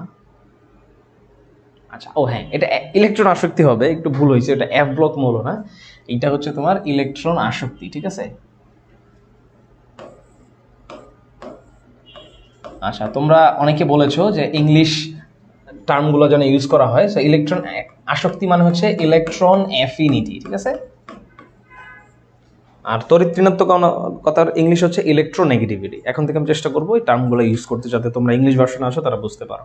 আচ্ছা, সো ইলেকট্রন অ্যাফিনিটিটা কি জিনিস? সহজ কথা, আগের বার আমরা দেখেছিলাম যে একটা ইলেকট্রন সরানোর জন্য যে পরিমাণ বাইরে থেকে শক্তি দিতে হয়, ঠিক আছে। আর এখানে সেম বিষয়, একটা ইলেকট্রন যে ভিতরে প্রবেশ করবে সেই ক্ষেত্রে কি হবে, এক্সট্রা শক্তি বাইরে রিলিজ হবে, ঠিক আছে। সো তখন আমরা একটা তাপ উৎপাদী বিক্রিয়া দেখতে পাবো। দেখো এখানে আমি অলরেডি বলে দিচ্ছি যে একক ঋণাত্মক চার্জযুক্ত আয়নে পরিণত করতে যে পরিমাণ শক্তি নির্গত হয়, ঠিক আছে। তো শক্তি নির্গত মানে হচ্ছে নিঃসন্দেহে একটি তাপ উৎপাদী বিক্রিয়া। আচ্ছা, তো তুমি যদি এখানে এক্সাম্পল হিসেবে দেখো, এই যে ডেল এইচ এর ভ্যালু কিন্তু নেগেটিভ। আশা করি তোমরা বিষয়টা বুঝতে পারছো। আচ্ছা, ইয়েলো কালারটা হয়তো এখানে খুব একটা বোঝা যায় না, আমাদের ব্ল্যাকে কনভার্ট করতে হবে। আচ্ছা, সো আমরা ইলেকট্রন অ্যাফিনিটি কিন্তু মোটামুটি বুঝছি। আর ইলেকট্রন অ্যাফিনিটির যে তুমি শর্টকাটটা জানতে চাও, শর্টকাটটা হচ্ছে ইলেকট্রন অ্যাফিনিটি, এইটাও একদম সেম তোমার অ্যাটমিক সাইজের ব্যস্তানুপাতিক, ঠিক আছে। অ্যাটমিক সাইজ তো আশা করি বুঝো, পারমাণবিক আকার। আচ্ছা, অনেকে প্রশ্ন থাকতে পারে পারমাণবিক আকার বড় বা ছোট সেটা বুঝবো কিভাবে? তো সেটা সহজ, আমি মুখে একটু বলে দিই। গ্রুপের উপর থেকে নিচ দিকে পারমাণবিক ব্যাসার্ধ বৃদ্ধি পায়, আর বাম থেকে ডান দিকে পর্যায়ের হ্রাস পায়, ঠিক আছে। তো কি বললাম আমি, গ্রুপের উপর থেকে নিচে বৃদ্ধি পায়, কারণ হচ্ছে শক্তি স্তর বৃদ্ধি পাচ্ছে। তুমি যদি প্রথম গ্রুপটাই খেয়াল করো, প্রথমে লিথিয়াম, দেন হচ্ছে সোডিয়াম, একটা একটা করে শক্তি স্তর বৃদ্ধি পাচ্ছে। তাই কি আমরা বলতে পারি, উপর থেকে নিচে আকার বৃদ্ধি পায়। আর বাম থেকে ডানে যদি তুমি যাও, সেই ক্ষেত্রে তোমার একই শক্তি স্তরে ইলেকট্রন সংখ্যা বৃদ্ধি পাওয়ার কারণে একটা জ্যাম ক্রিয়েট হচ্ছে, যার ফলে হচ্ছে বাম থেকে ডানে আকার ছোট হয়। আচ্ছা, সো এই জন্য অ্যাটমিক সাইজ যদি আমরা জেনে যাই, খুব সহজে বলতে পারবো যে কম্পারেটিভলি দুইটা অ্যাটমিক সাইজ যদি জানা থাকে, কার ইলেকট্রন অ্যাফিনিটি বেশি বা কম আমরা খুব সহজে আইডিয়া করতে পারবো। যদি ওটা সত্য নাও হতে পারে, আরও কিছু ব্যাখ্যা থাকে, বাট এটা হচ্ছে একটা শর্টকাট জানার প্রসেস। আচ্ছা, আচ্ছা, সো এফ ব্লকে 27টি থাকে, হ্যাঁ ঠিক আছে। এফ ব্লকে 27টি কি আমার এখানে কত লেখা বলো তো? আচ্ছা, ঠিক আছে, যদি সংখ্যাগত কোনো প্রবলেম থাকে সেটা অবশ্যই তোমরা কমেন্টে জানাও। সো ইলেকট্রন আসক্তির কেসটা যদি দেখো, আমরা ফ্লোরিন, ক্লোরিন, ব্রোমিন, আয়োডিন যদি দেখি, যেটা বলেছিলাম আমি, উপর থেকে নিচের দিকে সাধারণত কি হয়, তোমার আকার বৃদ্ধি পায়। তাহলে সেই ক্ষেত্রে কী হওয়া উচিত, উপর থেকে নিচে ইলেকট্রন আসক্তি যেহেতু বাড়তেছে কমা উচিত, ঠিক না? বাট তুমি যদি একটু ফ্লোরিন ক্লোরিনের ব্যাপারটা দেখো, ফ্লোরিন থেকে ক্লোরিনের কি কমা উচিত ছিল না, কিন্তু সে বেড়ে গেছে। বাট এরপরে কিন্তু আবার ঠিকই নর্মালি কমতেছে। তো তাহলে ঝামেলাটা কি হলো, আমাদের হওয়া উচিত ছিল যে ফ্লোরিন সবচেয়ে বেশি, দেন হচ্ছে ক্লোরিন, তারপর হচ্ছে ব্রোমিন, তারপর হচ্ছে আয়োডিন। বাট প্রবলেমটা হচ্ছে এই জায়গায় একটু চেঞ্জ হয়, অর্থাৎ তুমি যদি একটু ভ্যালুগুলো দেখো, সবচেয়ে বেশি কিন্তু এখানে কোনটা হচ্ছে, ক্লোরিন চলে আসছে। বাট কেন হচ্ছে সেটা অবশ্যই একটু ব্যতিক্রম, আমাদের একটু ওইটাই আলোচনা করতে হবে।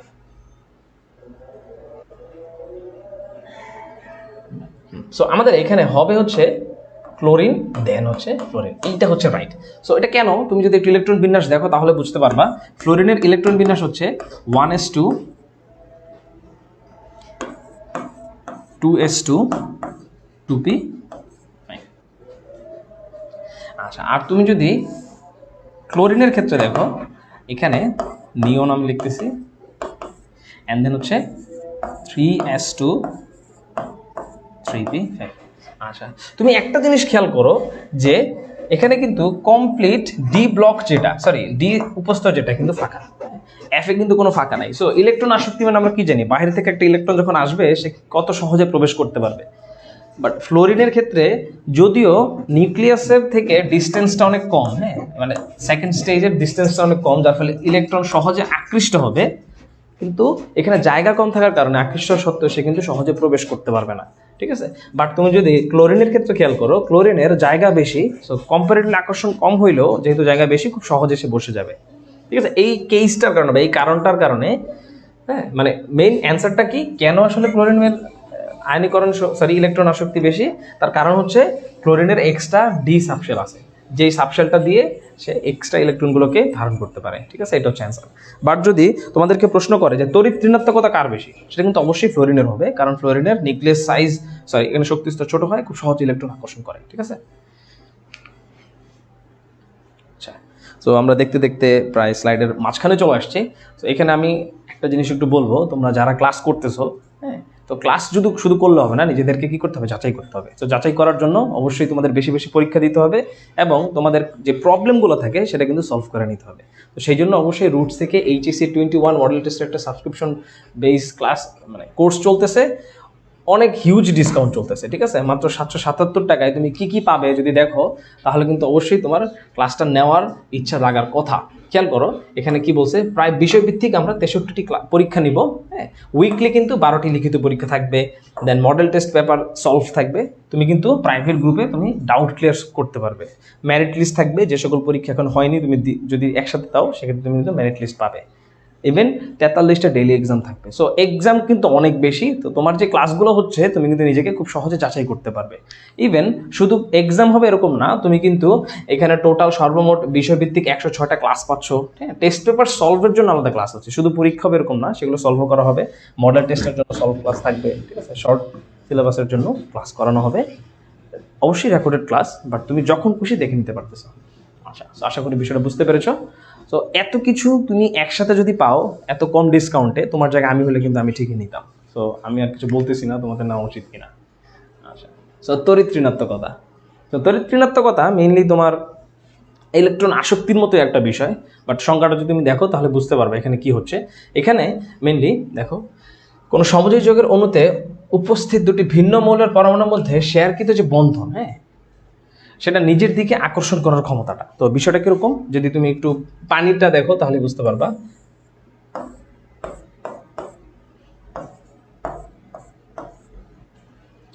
আচ্ছা, সো এখন দেখো এখানে কিন্তু একটা বন্ধন আছে, তাই না, বন্ধন জোড় আছে। সো এখানে অক্সিজেনের ইলেকট্রোনেগেটিভিটি একটু বেশি, হ্যাঁ মানে সে নিজে ইলেকট্রনের প্রতি বেশি ভালোবাসা রাখে, তো যার ফলে যেটা হয় হাইড্রোজেনের অক্সিজেন যে নিজেরা একটা শেয়ারের মধ্যে ছিল সেটা সে নিজের দিকে টেনে নিতে চায়, হ্যাঁ এটাও টেনে নেয়, যার ফলে সে স্লাইটলি ডুয়েল নেগেটিভ হয়ে যায় আর প্রত্যেকে স্লাইটলি পজিটিভ স্লাইট ক্যাটায়ন হিসেবে আচরণ করতে থাকে। সো এটাই হচ্ছে মেনলি তড়িৎ ঋণাত্মকতা, হ্যাঁ। আর তড়িৎ ঋণাত্মকতার একটা চার্ট আছে, চার্টটা যদি তোমরা দেখো, ফ্লোরিন সবচেয়ে বেশি তড়িৎ ঋণাত্মক, দেন হচ্ছে অক্সিজেন, দেন হচ্ছে ক্লোরিন, হ্যাঁ আমি যদি ভুল না হই এভাবে সিরিয়াল থাকাবে একদম এরকম যাইতে যাইতে লাস্ট হচ্ছে কার্বন, দেন হচ্ছে হাইড্রোজেন। সো এইভাবে ফ্লোরিন সবচেয়ে বেশি তড়িৎ ঋণাত্মক মৌল আমরা বলতে পারি। লাস্ট কালকেও যে গুচ্ছ পরীক্ষা কিন্তু এমসিকিউতে আসছিল যে কোনটি অধিক তড়িৎ ঋণাত্মক মৌল, অ্যান্সার কিন্তু ফ্লোরিন ছিল, ঠিক আছে। আচ্ছা, তড়িৎ ঋণাত্মকতা, এখানে একটা শর্ট ইনফরমেশন আমরা দেখানোর চেষ্টা করেছি কিভাবে তুমি বুঝবে যে ওই যৌগটি আসলে তড়িৎ ঋণাত্মক কিনা, ঠিক আছে,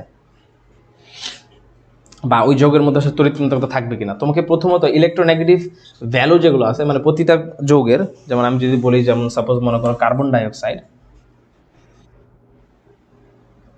সাপোজ, ঠিক আছে, কার্বন ডাইঅক্সাইডের তড়িৎ ঋণাত্মকতা আছে কিনা, তারপর হচ্ছে পানির ক্ষেত্রে যদি খেয়াল করো পানির তড়িৎ ঋণাত্মকতা আছে কিনা, মিথেনের ক্ষেত্রে যদি লক্ষ্য করো মিথেনের তড়িৎ ঋণাত্মকতা আছে কিনা, সেটা বোঝার জন্য তোমাদের কি করতে হবে, ওই সমযোজী যৌগে যে সকল পরমাণু আছে তাদের ইলেকট্রোনেগেটিভ যে ভ্যালুগুলো ছিল, হ্যাঁ তাদের বিয়োগফল যদি 0.5 থেকে 0.9 এর মধ্যে হয় তখন আমরা এদেরকে তড়িৎ ঋণাত্মক বলে থাকি। আচ্ছা, সো যেমন তুমি যদি কার্বন ডাইঅক্সাইডের ক্ষেত্রে লক্ষ্য করো, কার্বনের ভ্যালু কত, কার্বনের ভ্যালু আমার যদি ভুল না হয় অ্যাপ্রক্সিমেটলি 2.5, ঠিক আছে, আর অক্সিজেনের ভ্যালু হচ্ছে অলমোস্ট তোমার 3 এর মতো। তাহলে তুমি যদি ডেল ইলেকট্রোনেগেটিভিটি, ইলেকট্রোনেগেটিভ ডিস্টেন্স যদি বের করতে চাও, ডিস্টেন্স না বিয়োগফল যদি বের করতে চাও, তাহলে অলমোস্ট কত আসছে? অলমোস্ট 0.5। যদিও অলমোস্ট 0.5 আসছে, বাট এইটা আসলে তড়িৎ ঋণাত্মক না, এটার একটা খুব ভালো কারণ আছে, আমি সেটা বলবো। বাকিগুলো অ্যান্সার করতেছি আমি। তো পানির ক্ষেত্রে যদি দেখো, পানির ক্ষেত্রে হাইড্রোজেন হচ্ছে 2.1 আর অক্সিজেন হচ্ছে কি বলছি আমি 3। সেখানে বোঝা যাচ্ছে ডেল ইএন বা ইলেকট্রোনেগেটিভিটি যেটা, সেটা কিন্তু কত আসছে? 0.9। সেটা কিন্তু হাইলি ইলেকট্রোনেগেটিভ। আচ্ছা, তুমি যদি মিথেনের ক্ষেত্রে লক্ষ্য করো, মিথেনের ক্ষেত্রে ডেল ইএনটা কত হবে? আমরা জানি কার্বনের ক্ষেত্রে হচ্ছে 2.5 আর হাইড্রোজেন হচ্ছে 2.1। সো বিয়োগ করলে কত আসে? 0.4। সো নিঃসন্দেহে তোমার মিথেন কিন্তু কোনো তড়িৎ ঋণাত্মক যৌগ না। সো অনেকের প্রশ্ন থাকতে পারে কার্বন ডাইঅক্সাইড ভাইয়া কেন 0.5 হওয়া সত্ত্বেও তড়িৎ ঋণাত্মক নয়? তার কারণ হচ্ছে তুমি যদি এদের গঠনটা দেখো, গঠনটা হচ্ছে carbon double bond oxygen, double bond oxygen, ঠিক আছে? সো এইখানে আসলে তড়িৎ ঋণাত্মকতার বিষয়টা তোমাদের কিভাবে দেখায় দেখো, এই অক্সিজেন কিন্তু তড়িৎ ঋণাত্মক আংশিক। সো কি করবে? সে নিজের দিকে ইলেকট্রন টেনে নিবে, আবার ও কি করবে? নিজের দিকে ইলেকট্রন টেনে নিবে। সো দুইটা যখন এক্স্যাক্টলি সমান এবং বিপরীত দিকে যাচ্ছে, সো এই দুইটা আকর্ষণ একটা আরেকটাকে কাটাকাটি করে দিবে, ঠিক আছে? যার ফলে হচ্ছে ওরা খুব একটা তড়িৎ ঋণাত্মকতা প্রদর্শন করবে না। আশা করি বিষয়টা বুঝতে পেরেছো। বাট বাকি কেসগুলোর ক্ষেত্রে এই ধরনের হয় না। কেমন দেখো, তুমি যদি অক্সিজেনের ক্ষেত্রে খেয়াল করো, এটা কিন্তু একটু অ্যাঙ্গুলার, ঠিক আছে? তো অ্যাঙ্গুলার হলে কিন্তু এক্স্যাক্ট একটা আরেকটাকে কাটাকাটি করতে পারে না, উপাংশ থাকে। বাট এখানে যেহেতু কমপ্লিট সরল রৈখিক, যার ফলে হচ্ছে একটি তড়িৎ ঋণাত্মক ভ্যালু অন্যটিকে কাটাকাটি করে দেয়, কারণ তড়িৎ ঋণাত্মকতা কিন্তু এক ধরনের বলের মতো, ঠিক আছে? আচ্ছা, 0.5 to 1.9, এটা 0.9ই হবে। আচ্ছা 0.9, আচ্ছা শোনো, 0.9ই যদি কেউ তড়িৎ ঋণাত্মক হয়ে যায়, হ্যাঁ, তো 1.9 তো দরকার নেই, একই তো কথা, ঠিক আছে? তুমি 3 তলায় যদি তুমি যদি 5 তলায় উঠো, সেক্ষেত্রে তুমি 3 তলায় উঠছো এটা বললেই থাকছো, তুমি 3 তলার কথা বললেই তো হচ্ছে, আমাদের উপরে যাওয়ার কোনো প্রয়োজন নেই। আচ্ছা, আমরা নেক্সট কেজে যাই। তো এখানে তড়িৎ ঋণাত্মকতার কিছু ভ্যালু আমরা দেখানোর চেষ্টা করেছি। তো দেখো এখানে আমি কি বলেছিলাম যে ফ্লোরিনের সবচেয়ে বেশি, অ্যাপ্রক্সিমেট 4.1, অক্সিজেনের হচ্ছে 3.5, ঠিক আছে? আমি কিন্তু আগের বার হচ্ছে এখানে 3.5 হবে সত্যি, কোথায়? হ্যাঁ 3.5। আচ্ছা সমস্যা নেই, এটা যদি 3.5ও হয়, তারপর এখানে যদি ভ্যালু বড়ও হয়, কিন্তু কেন এটা কাটাকাটি যাবে? তোমরা অ্যান্সারটা পেয়ে গেছো আর কি, যে তোমার মেইন কজটা হচ্ছে এখানে সরলরেখী হওয়ার কারণে একটি বল অপর বলটিকে কাটাকাটি করে দেয়, ঠিক আছে? আচ্ছা, তো এখানে মোটামুটি আমাদের ইম্পর্টেন্ট কিছু ভ্যালু দেওয়া আছে, ঠিক আছে? কার্বন হচ্ছে 2.5, হাইড্রোজেন আছে, আচ্ছা হাইড্রোজেন 9, ঠিক আছে, সমস্যা নেই, আমাদের যেগুলো লাগতেছে আমরা কিন্তু মোটামুটি এখানে পেয়ে যাচ্ছি। আচ্ছা, যে নাইট্রোজেন 3, এটা আমার যতটুকু মনে হয় এটা 3 হওয়ার কথা, এটা 3.5 হওয়ার কথা না, বাট তারপরেও যেহেতু 3.5 লেখা আছে, এটা আমি জেনে জানাচ্ছি। তোমাদের কারো যদি জানা থাকে অক্সিজেন ইলেকট্রোনেগেটিভ ভ্যালুটা কত, সেটা তোমরা একটু কমেন্টে জানিয়ে দাও, ঠিক করে দিচ্ছি। আচ্ছা, একজন প্রশ্ন করেছো সুমাইয়া মুনতাহা, যে তড়িৎ ঋণাত্মকতার মান বলেন বিভিন্ন মৌলের জন্য। আচ্ছা হ্যাঁ, ওই যে দেখো তড়িৎ ঋণাত্মকতার মান কিন্তু মোটামুটি যতটুকু আমাদের প্রয়োজন আমরা একটু দেখিয়ে দিছি এখানে, হ্যাঁ, আরও আছে, বাট সব আমাদের প্রয়োজন নাই। আমাদের প্রয়োজন হচ্ছে মেইনলি কোনটা কোনটা, আমি একটা চার্ট দেখি, যে দেখো ফ্লোরিন, অক্সিজেন, ক্লোরিন, এইগুলো দরকার, ঠিক আছে? ফ্লোরিনের কত? ফ্লোরিনের হচ্ছে 4.1, কার্বনের হচ্ছে 2.5, হাইড্রোজেনের হচ্ছে 2.1, অক্সিজেনের হচ্ছে তোমার 3.5, এভাবে আরও কয়েকটা প্রয়োজন, যেমন নাইট্রোজেনের হচ্ছে 3। আচ্ছা, আমার যতটুকু মনে হয় এটা আসলে 3.5ই হবে, আর তোমাদের যদি কারো জানা থাকে আমাকে একটু জানাও, আমি এটা আপাতত 3 লিখতেছি। 3.1 ধরো, মানে অক্সিজেন থেকে একটু বেশি, ঠিক আছে? এই ভ্যালুগুলো আমাদের প্রয়োজন। সো যে তুমি প্রশ্ন করেছো যে ভ্যালুগুলো কীভাবে মনে রাখবো বা কোনটা কোনটা হতে পারে, সেটা আমি বলে দিলাম। আচ্ছা, ও একজন প্রশ্ন করেছে প্রশ্ন আমরা ম্যাথ করবো কিনা? হ্যাঁ অবশ্যই ম্যাথ করবো, যেটা বললাম এখানে থিওরি বেশি, সো আমরা থিওরি দেখানোর পরে আমরা ম্যাথে চলে যাব। আচ্ছা, সো তড়িৎ ঋণাত্মকতার একটা চার্ট যদি এখানে লক্ষ্য করো, আমরা এখানে দেখানোর চেষ্টা করেছি। সহজ বিষয়, তোমার পর্যায় সারণীর তোমার 11 নম্বর থেকে, অর্থাৎ তুমি যত পারমাণবিক সংখ্যা বৃদ্ধি করবা, বা পর্যায় চিন্তা করো, তুমি 3 নম্বর পর্যায়ে দেখতে পারো যে তোমার সোডিয়াম থেকে ম্যাগনেসিয়াম থেকে একদম উপর পর্যন্ত ক্লোরিন পর্যন্ত কি হচ্ছে, কন্টিনিউয়াসলি তড়িৎ ঋণাত্মকতা বাড়তেছে। তার কারণ কি? বাম থেকে ডান দিকে কি আকার ছোট হচ্ছে, ঠিক আছে? তো যেটা বলছিলাম, এখানেও তড়িৎ ঋণাত্মকতা অনেকটা ইসের মতোই, ইলেকট্রন আসক্তির মতোই, আকারের সাথে ব্যস্তানুপাতিক সম্পর্ক, অর্থাৎ আকার যদি ছোট হয় তড়িৎ ঋণাত্মকতা বৃদ্ধি পায়। সো এখানে একটু চার্টের মাধ্যমে জিনিসটা দেখানোর চেষ্টা করা হলো। আচ্ছা, দেখো এখানে তড়িৎ ঋণাত্মক ঋণাত্মকতা কী কী জিনিসের উপর নির্ভর করে এখানে একদম পয়েন্ট আউট করে বলে দেওয়া হয়েছে। হ্যাঁ, প্রথমত হচ্ছে পরমাণুর আকার, সেটা আমি অলরেডি বলছি যে পরমাণুর আকারের সাথে ব্যস্তানুপাতিক সম্পর্কে আগায়। আর নিউক্লিয়ার চার্জ, ঠিক আছে, ইফেক্টিভ নিউক্লিয়ার চার্জ। সো যেটা আসলে বলতে পারো পরমাণুর আকারের সাথে রিলেটেড। খেয়াল করো, ইফেক্টিভ নিউক্লিয়ার চার্জ বলতে আমি আসলে কি বোঝাচ্ছি। ইফেক্টিভ নিউক্লিয়ার চার্জ হচ্ছে তোমার নিউক্লিয়াসে কতটুকু পজিটিভ চার্জ থাকে, ঠিক আছে। সো পজিটিভ চার্জের সাপেক্ষে তোমার বাইরে যে ইলেকট্রনগুলো থাকবে, মনে করো এখানে ইলেকট্রন আছে 3টা, হ্যাঁ, সেম পরিমাণ নিউক্লিয়াসে এখানে ইলেকট্রন আছে হচ্ছে কয়টা, 2টা।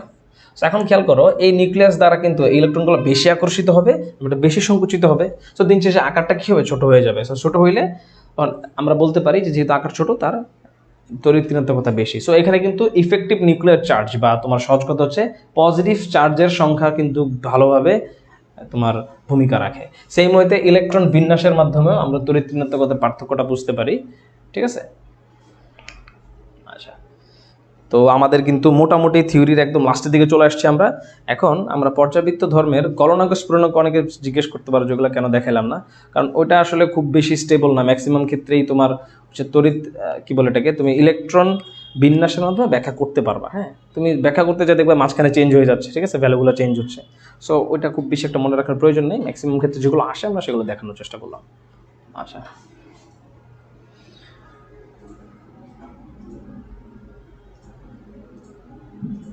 এটা হচ্ছে অরবিটাল হবে, যদিও বানানটা একটু ভুল হয়েছে, সমস্যা নেই। এখন দেখো অরবিটালের অধিক্রমণ এবং এর প্রকারভেদ।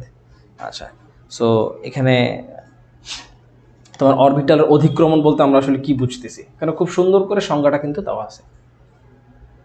সংজ্ঞাটা যদি লক্ষ্য করো, যে অধাতব মৌলসমূহ সমযোজী বন্ধন গঠনের সময় পরস্পর নিকটবর্তী হয়ে প্রত্যেকের বিজোড় ইলেকট্রন সমৃদ্ধ অরবিটালগুলো যদি একটি অপরটির সাথে অবস্থান করে, তো এই থেকে আমরা মানে অধিক্রমণ বলি। অধিক্রমণের আসলে বাংলা শব্দ, ইংলিশ হচ্ছে ওভারল্যাপিং, ঠিক আছে, মানে একটা অরবিটাল অন্য একটা অরবিটালের সাথে কাছাকাছি এসে ওভারল্যাপ করে, ঠিক আছে।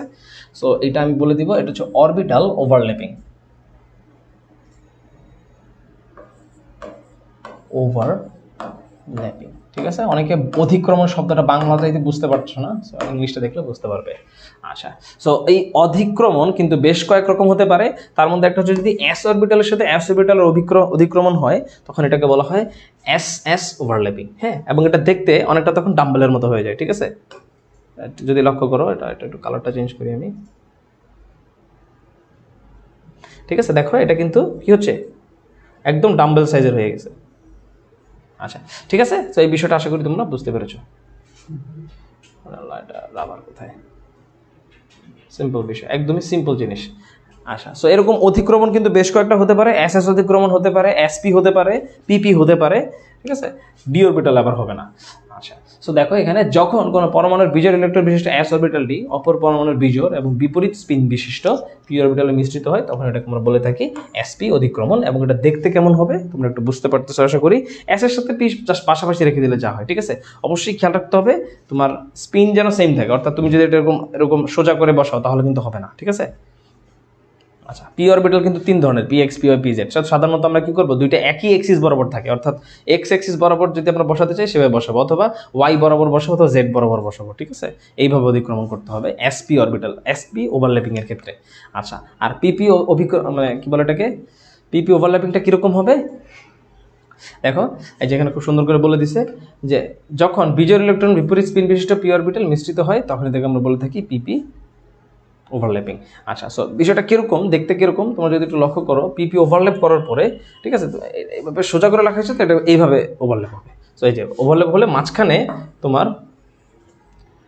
একটু বেশি মোটা থাকে এবং দুই পাশের অংশগুলো চাপা হয়ে যায়, ঠিক আছে, দেখতে আকারটা এরকম। সো এটা হচ্ছে আমাদের পিপি ওভারল্যাপিং। আচ্ছা, সো শুধু সাধারণ অরবিটালের মধ্যে যে অধিক্রমণ হবে এটা কিন্তু সত্য না। কিছু সংকর অরবিটালের সাথে সাধারণ অরবিটালের কিন্তু অধিক্রমণ হতে পারে, যেমন sp3 এর সাথে s, sp2 এর সাথে p অরবিটাল, এবং sp2 নিজেরা নিজের অধিক্রমণ হতে পারে। এবং এদের দেখতে কেমন সেটা কিন্তু একটু আইডিয়া এখানে দেওয়া হয়েছে, খেয়াল করো। এই যে এটা, এই কার্বন, এটা কিন্তু sp3 সংকরায়ন হয়েছে। তো সংকর কী জিনিস বা সংকরণ কী জিনিস সেটা কিন্তু আমরা নেক্সট ক্লাসে আলোচনা করব। সো জাস্ট তোমরা যারা আগে থেকে ধারণা রাখো তাদের জন্য তো ভালো, ঠিক আছে। তোমার আমি বলি sp3টা হচ্ছে দেখতে এইরকম একটা, ঠিক আছে, ত্রিমাত্রিক একটা স্টেটে থাকে, পিরামিডের মতো আর কি, যেরকম পিরামিড। তো এইটার সাথে কি হয়েছে, এখানে একটা হাইড্রোজেন যুক্ত হয়েছে, সেখানে sp3 s এর অধিক্রমণ হয়েছে, ঠিক আছে।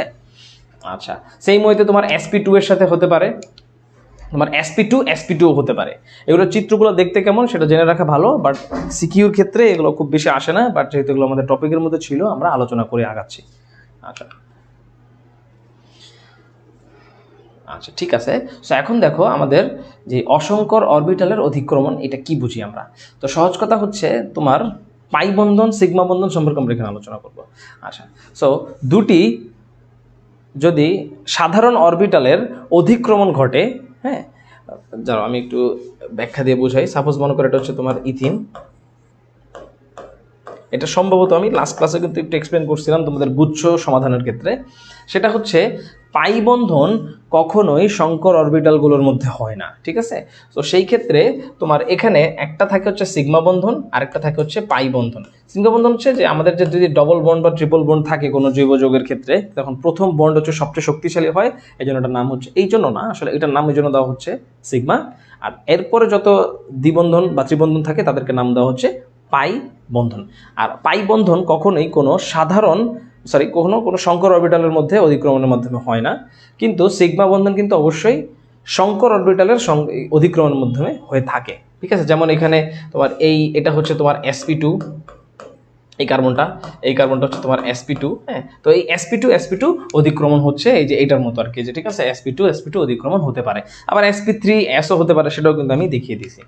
আচ্ছা, বাট তোমাদের পাই বন্ধনের ক্ষেত্রে, হ্যাঁ, যেটা হচ্ছে দ্বিবন্ধন, এই যে এইটা খেয়াল করবা, যেমন দেখো এই যে এটা, হ্যাঁ, এইটা কিন্তু তোমার sp2, 120 ডিগ্রি অ্যাঙ্গেলে থাকে, হ্যাঁ, ত্রিভুজের মতো আর কি, যে দেখো এটা কিন্তু ত্রিভুজের মতো, বাট এক্সট্রা যে পি অরবিটালটা থেকে যায় সেটাই কিন্তু তোমার পাই বন্ধন গঠনে অংশগ্রহণ করে থাকে। আচ্ছা, আমরা কিন্তু তাড়াতাড়ি আগাবো কারণ আমাদের সময় শেষের দিকে। সো দেখো, অধিক্রমের প্রকৃতি অনুযায়ী সমযোজী বন্ধন অনেক প্রকার, কিন্তু আমরা এদেরকে সাধারণত দুই ভাগে ভাগ করে থাকি। সমযোজী বন্ধন যেটা বোঝাতে চাচ্ছি সেটা হচ্ছে যে শক্তিশালী নাকি দুর্বল আর কি। সো ত্রিবন্ধন বা দ্বিবন্ধন যদি থাকে সেক্ষেত্রে প্রথম বন্ধনটাকে শক্তিশালী বন্ধনটাকে আমরা সিগমা বন্ধন বলে থাকি, আর যেটা একটু দুর্বল, ঠিক আছে, বা দ্বিতীয় তৃতীয় যত বন্ধনগুলো থাকে তাদেরকে আমরা পাই বন্ধন বলে থাকি, সিম্পল বিষয়। আচ্ছা, তো এখানে কিন্তু বলে দেওয়া হয়েছে যে সিগমা বন্ধন কিভাবে তৈরি হয়। আমি কিন্তু একটু আগে বলেছি যে সংকর অরবিটালগুলোর মধ্যে কিন্তু সিগমা বন্ধন তৈরি হতে পারে। তো দুটি পারমাণবিক অরবিটালের পরস্পরের মুখোমুখি, হ্যাঁ, এটা কিন্তু এমসিকিউর জন্য ইম্পর্টেন্ট, 120 ডিগ্রি কোণে যদি তাদের নিউক্লিয়াসের অধিক্রমণ ঘটে, হ্যাঁ, কারণ অধিক্রমণ হতে হবে নিউক্লিয়াসের, ঠিক আছে। নিউক্লিয়াস অধিক্রমণ ঘটলে তখন আমরা এটাকে বলবো সিগমা বন্ডেজ। আচ্ছা দেখো, এই যে পিপি ওভারল্যাপিং, এটা কিন্তু আমরা সিগমা বলতে পারি। আচ্ছা, কিন্তু কথা কিন্তু এটাই না, হ্যাঁ, তোমার হচ্ছে পিপি এসপি যেটাই হোক না কেন, তোমার কিন্তু sp3s, হ্যাঁ, এরকমও কিন্তু হতে পারে সিগমা বন্ধনের ক্ষেত্রে, কোনো সমস্যা নেই।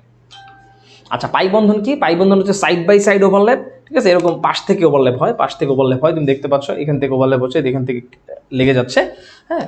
তো এটা হচ্ছে 180 ডিগ্রিতে, আর এটা হচ্ছে সাইড বাই সাইড, বলতে পারো তুমি 0 ডিগ্রি অ্যাঙ্গেলে তোমার কি হচ্ছে, পাই বন্ধন সৃষ্টি হচ্ছে।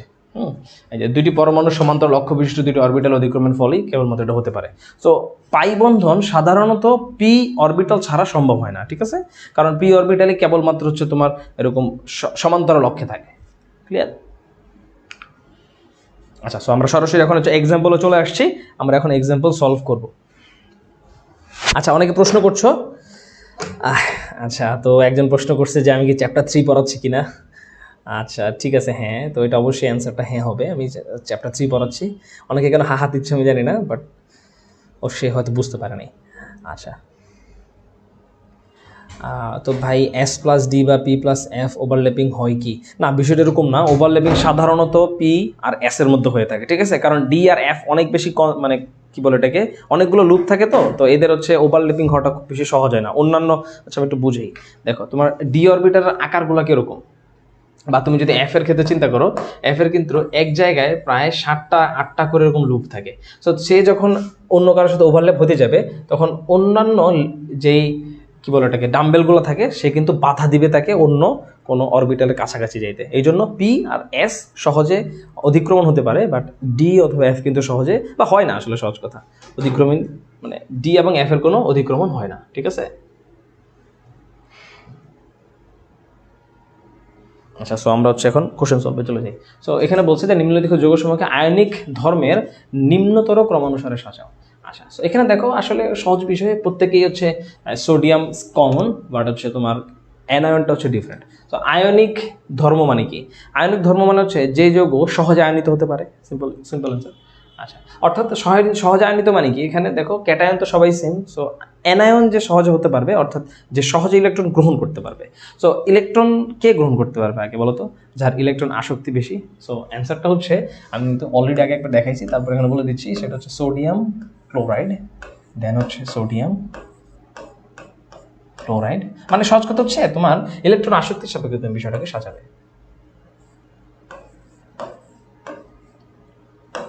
ঠিক আছে?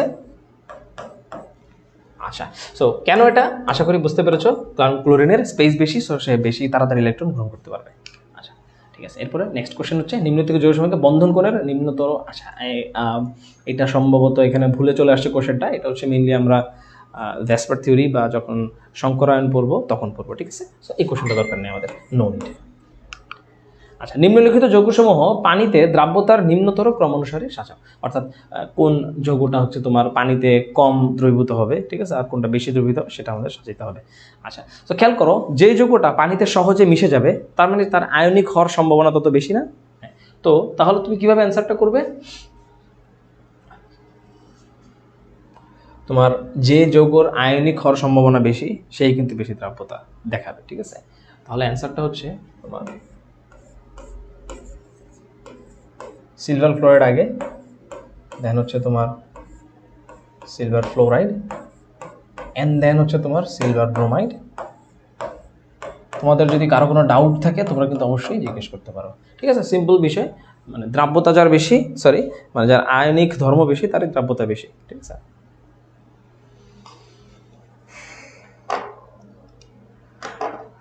আচ্ছা ঠিক আছে, হাহা দিস কারণ হচ্ছে সে অধ্যায়ের নাম জানে না। ফাইন, ওকে। আল্লাহর সৈনিক, খুব সুন্দর নাম। এখানে সে বলছে ভাই এসডিপিএফ ওভারল্যাপিং হয় কিনা, কেন সেটা একটু ব্যাখ্যা করবেন। সো তোমরা আশা করি বুঝতে পারছো যারা প্রশ্নটা করেছো যে এসডি বা পিএফ হয় কিনা। তো এটা হবে না, তার কারণ হচ্ছে যে এফ এবং ডি এর তোমার ডাম্বেলগুলো বেশি। ঠিক আছে, এর আকারটা যদি দেখো সেটা পি এর থেকে বেশি, মানে ডি ডাম্বেল যেটাকে বলা হয় ডবল ডাম্বেল থাকে, যার ফলে সে যখন কাছাকাছি আসে তখন স্টেরিক হিন্ড্রেন্স নামে একটা বিষয় আছে, অর্থাৎ তার ফিজিক্যাল অ্যাপিয়ারেন্সের কারণে তার কিন্তু সে নিজেই নিজেকে বাধা দেয়। ঠিক আছে, যার ফলে সে অধিক্রমিত হবে না, ডি এবং এফ বিশেষ করে। আচ্ছা, খুব সুন্দর, তোমরা কিন্তু কমেন্ট করো, প্রশ্ন করো, আমি কিন্তু উত্তর দেওয়ার চেষ্টা করব।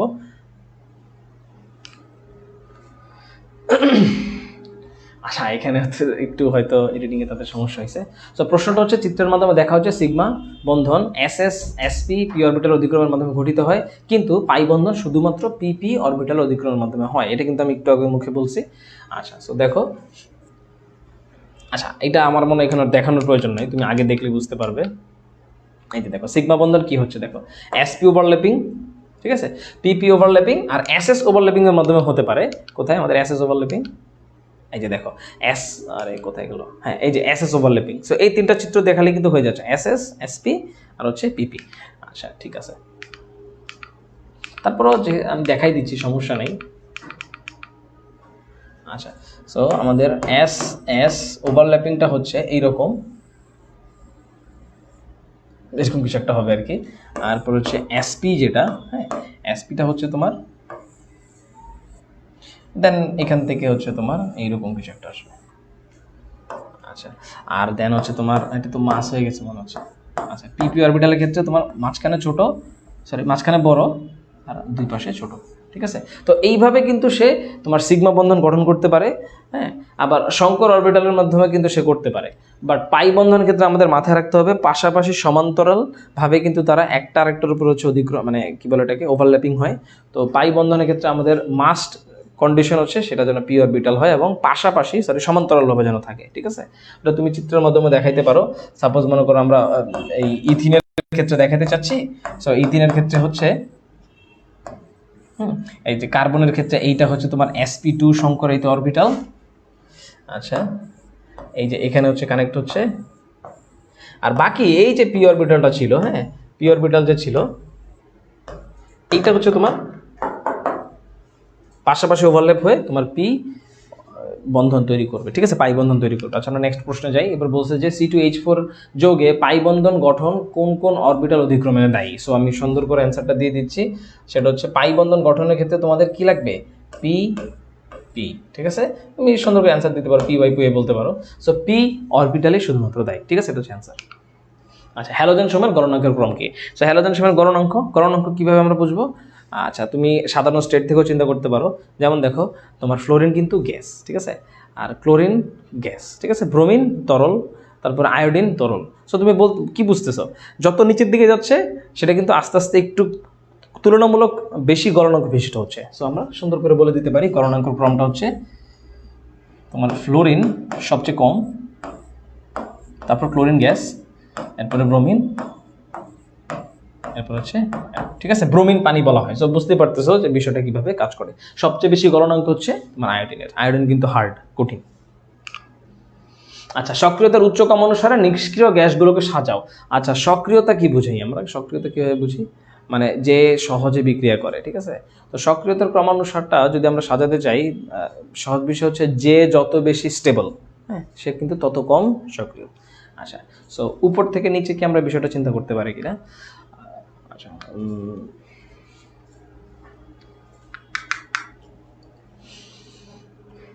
আচ্ছা, এটার অ্যান্সারটা আমি দিচ্ছি, আমরা আগে পরবর্তী কেসটা একটু দেখি।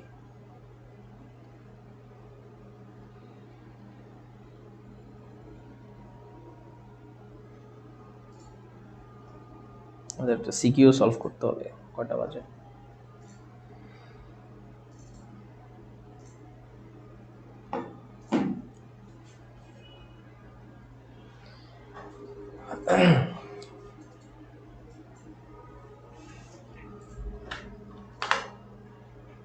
আচ্ছা, তেজস্ক্রিয়তা দিয়ে চিন্তা করতে পারি।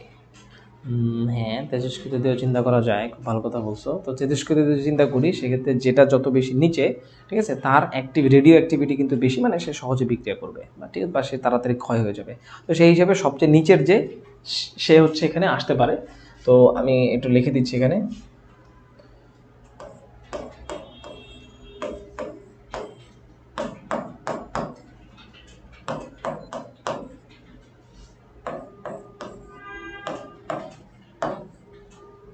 আচ্ছা, সো তেজস্ক্রিয়তার সাপেক্ষে আসলে বিষয়টা চিন্তা করা ঠিক আছে, কারণ মোটামুটি সবাই স্টেবল।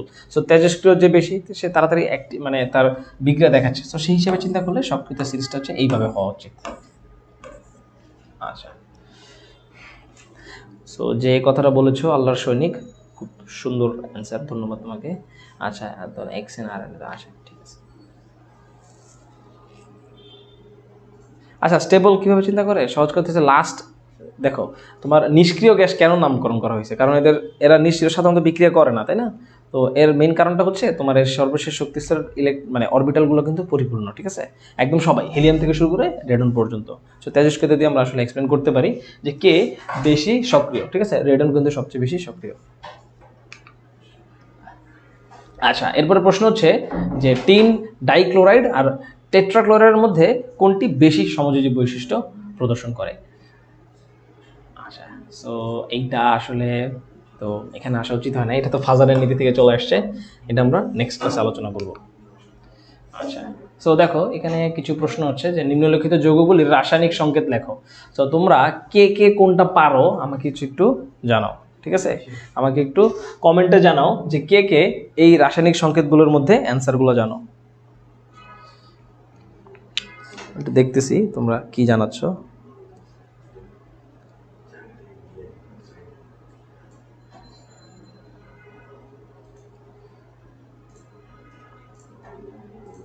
দেখো এখানে বেশ কিছু, আচ্ছা এখন কথা হচ্ছে এটার সাথে আমাদের থার্ড চ্যাপ্টারে কোনো রিলেশন আছে কিনা, কোনো রিলেশন নাই, বাট তারপরে যেহেতু আমরা কোশ্চেন সলভ করতেছিলাম, তো আমরা দেখানোর চেষ্টা করলাম যে কিছু সংকেত আমরা মনে রাখতে পারি কিনা।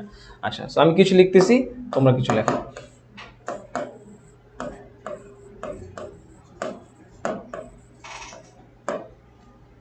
ঠিক আছে। তো এইটা হচ্ছে তোমার,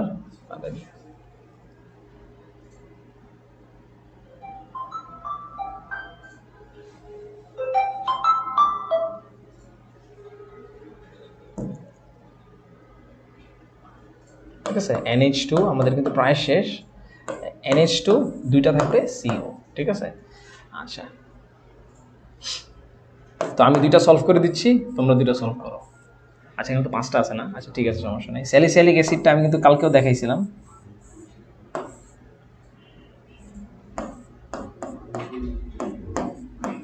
ঠিক আছে, এটা হচ্ছে আমাদের স্যালিসাইলিক অ্যাসিড। আচ্ছা, হোয়াইট ভিট্রিয়ল, তারপরে চায়না ক্লে, অ্যান্ড দেন হচ্ছে পটাশিয়াম হেক্সোসায়ানোফেরেট। আচ্ছা, আমি তিনটেই করে দিই, মানে বাকিগুলো করো। হেক্সাসায়ানোফেরেট। আচ্ছা, ফেরেট, এটা থেকে আমরা কি বুঝতেছি? আয়রন কিন্তু 3+, ঠিক আছে। আয়রন যদি 3+ হয় তাহলে এটা হচ্ছে তোমার K3, এখানে হচ্ছে তোমার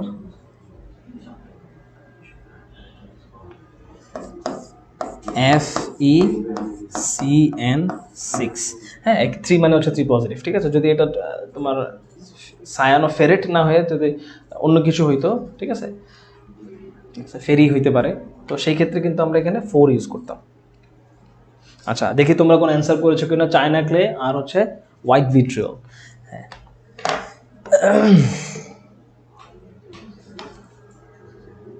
আচ্ছা হ্যাঁ, সো তোমরা কি কি অ্যান্সার করেছো?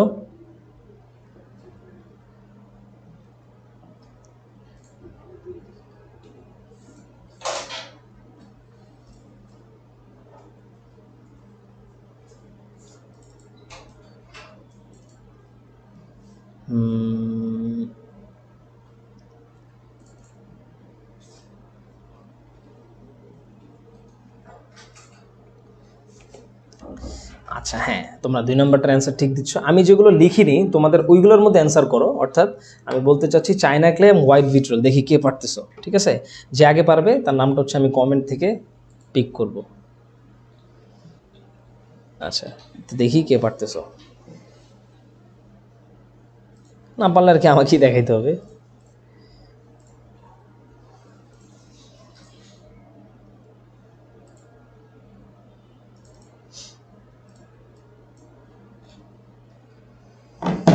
আচ্ছা, তো কেউ মনে হয় পারতেছে না, তাই না? ঠিক আছে, সমস্যা নেই, আমরা এগুলো সলভ করে দিচ্ছি।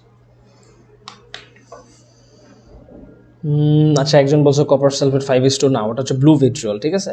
শিলামণি, যাই হোক তুমি নাইস ট্রাই, অ্যাটলিস্ট ট্রাই করতেছো। আচ্ছা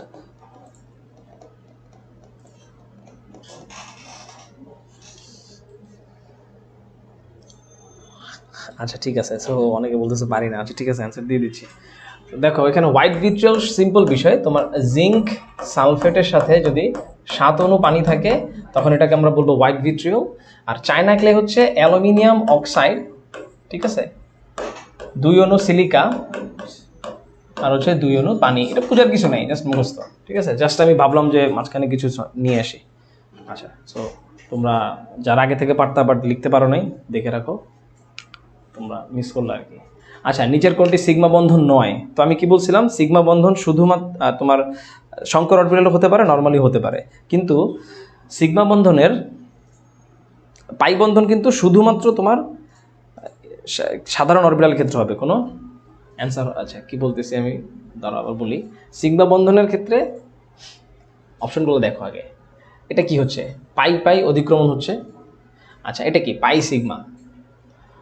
আচ্ছা, আমি একটু বলি, এটা হচ্ছে তোমার PP, এটা হচ্ছে তোমার PS, এইটা হচ্ছে তোমার SS, আর এইটা কি দেখো, এটা কিন্তু তোমার PY এর সাথে PY হচ্ছে, হ্যাঁ। এবং এইটা একটু আগে আমি দেখাইছি, এটা ছিল আমাদের পাই বন্ধন, কারণ পাই বন্ধন কিন্তু সমান্তরালে থাকতে হয়, পাশাপাশি অধিক্রমণ হয়, ঠিক আছে। সো এইটা হচ্ছে আমাদের অ্যান্সার, অর্থাৎ এটা কিন্তু সিগমা বন্ধন নয়। আচ্ছা, নিচের কোনটি পি অরবিটালের আকৃতি? আচ্ছা, সো পি অরবিটালের আকৃতি হচ্ছে তোমার এইটা হবে, ঠিক আছে, কারণ পি অরবিটাল, আচ্ছা এখানে হচ্ছে এটা PP হবে। আচ্ছা, এরপর দেখো বিশুদ্ধ পানির মোলারিটি কত? এটা কিন্তু অন্য চ্যাপ্টারের, তারপর এখানে দেখাচ্ছি, সমস্যা নেই এগুলো। তো এখন বিশুদ্ধ পানির মোলারিটিতে কোনো ইনফরমেশন দেওয়া নেই, সো আমাদের কয়েকটা জিনিস ধরে নিতে হবে বাই ডিফল্ট। ভলিউম হচ্ছে 1 লিটার, আর হচ্ছে তোমার তোমার মোল সংখ্যা হচ্ছে 1 মোল, ঠিক আছে। আচ্ছা, 1 মোলের ক্ষেত্রে আমরা কি জানি? 1 মোলের ক্ষেত্রে ডব্লিউ কত? পানির জন্য হচ্ছে কিন্তু 18 গ্রাম। সেখান থেকে তুমি যদি হিসাব করো, আমরা জানি S ইকুয়ালস টু হচ্ছে W গুণন 1000 ডিভাইডেড বাই হচ্ছে mv, ঠিক আছে। তুমি জাস্ট এখানে একটু হিসাব করো, এখানে m এর ভ্যালু বসাবা, ভলিউম বসাবা, সব কিছু বসাইলে তোমার অ্যান্সার চলে আসবে, ঠিক আছে। মানে মেইন কথা হচ্ছে আমাদের 1 মোলের জন্য অ্যান্সার বের করতে হবে। তো অ্যান্সারটা হচ্ছে 55.56, ঠিক আছে। এটা বেশ কয়েকবার বেশ কিছু পরীক্ষা আসছে, সেই জন্য আমি এখানে দেখাইলাম। আমাদের আর কয়টা কোশ্চেন আছে? ওরে আল্লাহ, অনেক কোশ্চেন তো। আচ্ছা, আমি লাস্ট থেকে সলভ করে আসতেছি। তো এখানে দেখো, সাধারণ অবস্থায় নিচের কোনটির অস্তিত্ব আছে, ঠিক আছে।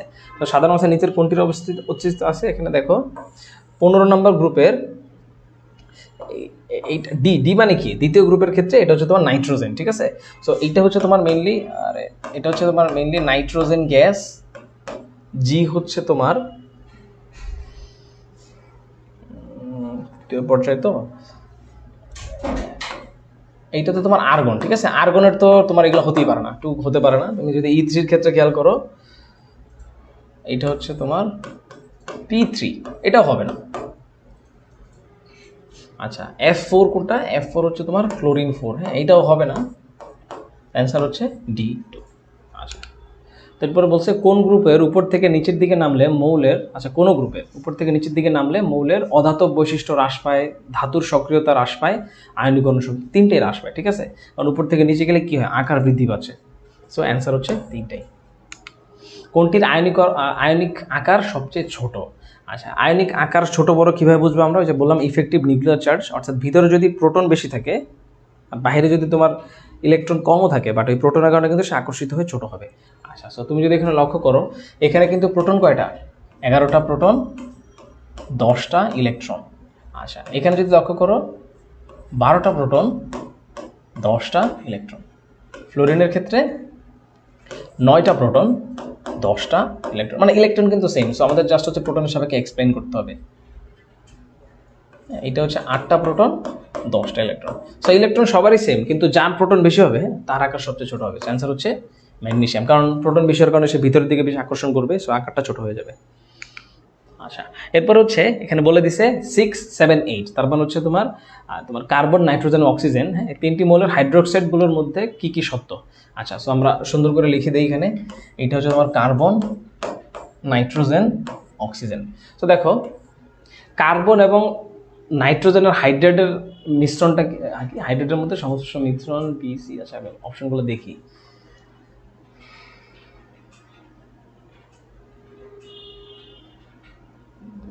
আচ্ছা, এটা হাইড্রেটের মধ্যে সমস্যা, ঠিক আছে।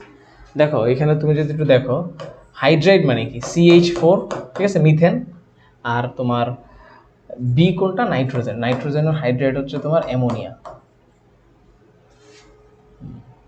কি লেখছে এখানে? হাইড্রোজেনের মধ্যে সমসত্ব মিশ্রণ। আচ্ছা, তুমি যদি এই দুটোকে মিশাও, তাহলে আসলে এরা কি মানে একে অপরের সাথে ভালোভাবে মিশবে কিনা সেটা এখানে বলছে। তো এটা আসলে সমসত্ব হবে না, ঠিক আছে। আর তুমি নেক্সট কেস যদি দেখো, বি এবং সি এর ক্ষেত্রে একটা হচ্ছে তোমার অ্যামোনিয়া, আরেকটা হচ্ছে তোমার সি, তো হ্যাঁ, তো আরেকটা হচ্ছে পানি।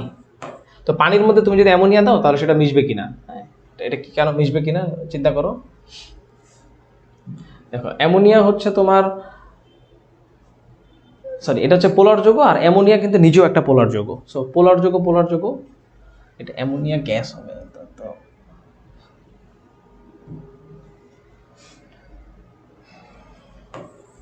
ঠিক আছে। সো এটাকে অ্যামোনিয়া কিন্তু খুব সহজে পানিতে দ্রবীভূত হয়ে অ্যামোনিয়াম আয়ন ক্রিয়েট করবে, ঠিক আছে। এরপর বিওসি কোনটা বলো? বিওসির হাইড্রেটের মধ্যে হাইড্রোজেন বন্ধন বিদ্যমান। বি হচ্ছে নাইট্রোজেন, আর তোমার সি হচ্ছে অক্সিজেন, ঠিক আছে। হ্যাঁ, অবশ্যই হাইড্রোজেন বন্ধন বিদ্যমান হতেই পারে, কারণ কি দেখো, আমরা যদি একটু দেখি, এটা হচ্ছে, আর এটা হচ্ছে তোমার অ্যামোনিয়া। আমরা জানি যে নাইট্রোজেন আর অক্সিজেন, হাইড্রোজেনের মধ্যে কিন্তু হাইড্রোজেন বন্ড থাকতে পারে, হ্যাঁ, বাট এই হাইড্রোজেনের সাথে অক্সিজেনের হাইড্রোজেন বন্ড থাকতে পারে। সো আমাদের অ্যান্সার হওয়া উচিত 2, 3, ঠিক আছে। আচ্ছা, তার আগেরটা চলে যায়, ক্লোরিন অণুতে কোন ধরনের বিদ্যমান, মানে ধরন, আরে কি বলতেছে এখানে, কোন ধরনের বন্ধন বিদ্যমান। আচ্ছা, সো এখান থেকে খুব সহজেই আমরা অ্যান্সার দিতে পারি যে এটা হচ্ছে অপোলার সমযোজী বন্ধন। কেন অপোলার? কারণ হচ্ছে একই পরমাণু যখন নিজেদের মধ্যে সহজীব বন্ধন গঠন করে সেখানে কোনো পোলারিটি সৃষ্টি হওয়ার কোনো সম্ভাবনাই নেই। ঠিক আছে, দুইজনে কিন্তু সেম ঋণাত্মক, কাটাকাটি চলে যাবে। ঠিক আছে,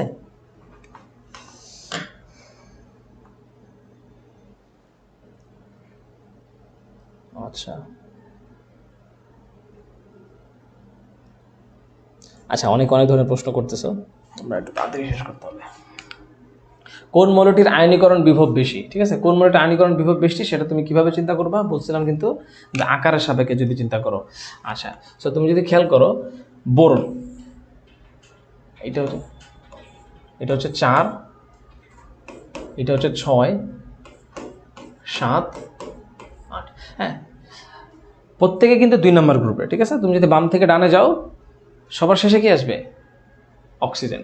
ঠিক আছে, বাট অক্সিজেনের থেকেও নাইট্রোজেন বেশি হবে। কেন বলছিলাম? কারণ এটা একটু ব্যতিক্রম। অ্যান্সার হচ্ছে নাইট্রোজেন। আচ্ছা, পর্যায় সারণীতে এক ব্লকের মৌলের সংখ্যা কতটি? 27। আচ্ছা, সো আমাদের এমসিকিউ সলভ করা শেষ। এখন হচ্ছে আমরা একটু সৃজনশীলের দিকে লক্ষ্য করি।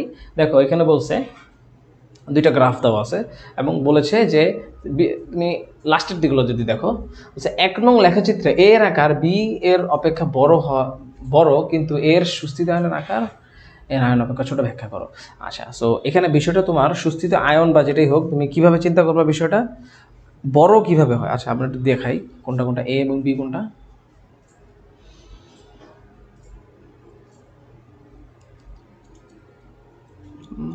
হ্যাঁ, এ হচ্ছে তোমার সোডিয়াম আর বি হচ্ছে ক্লোরিন। ঠিক আছে, সো তুমি এদের যদি আকারটা লক্ষ্য করো, আমরা জানি যে বাম থেকে ডান দিকে যখন যাই তখন আকার কিন্তু ছোট হতে থাকে।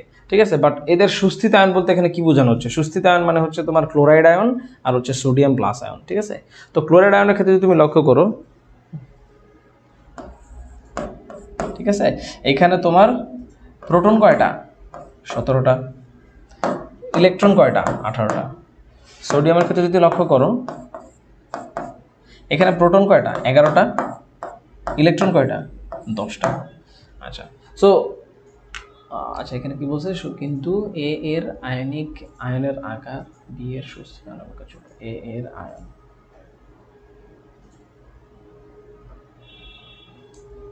এর আকার বড়,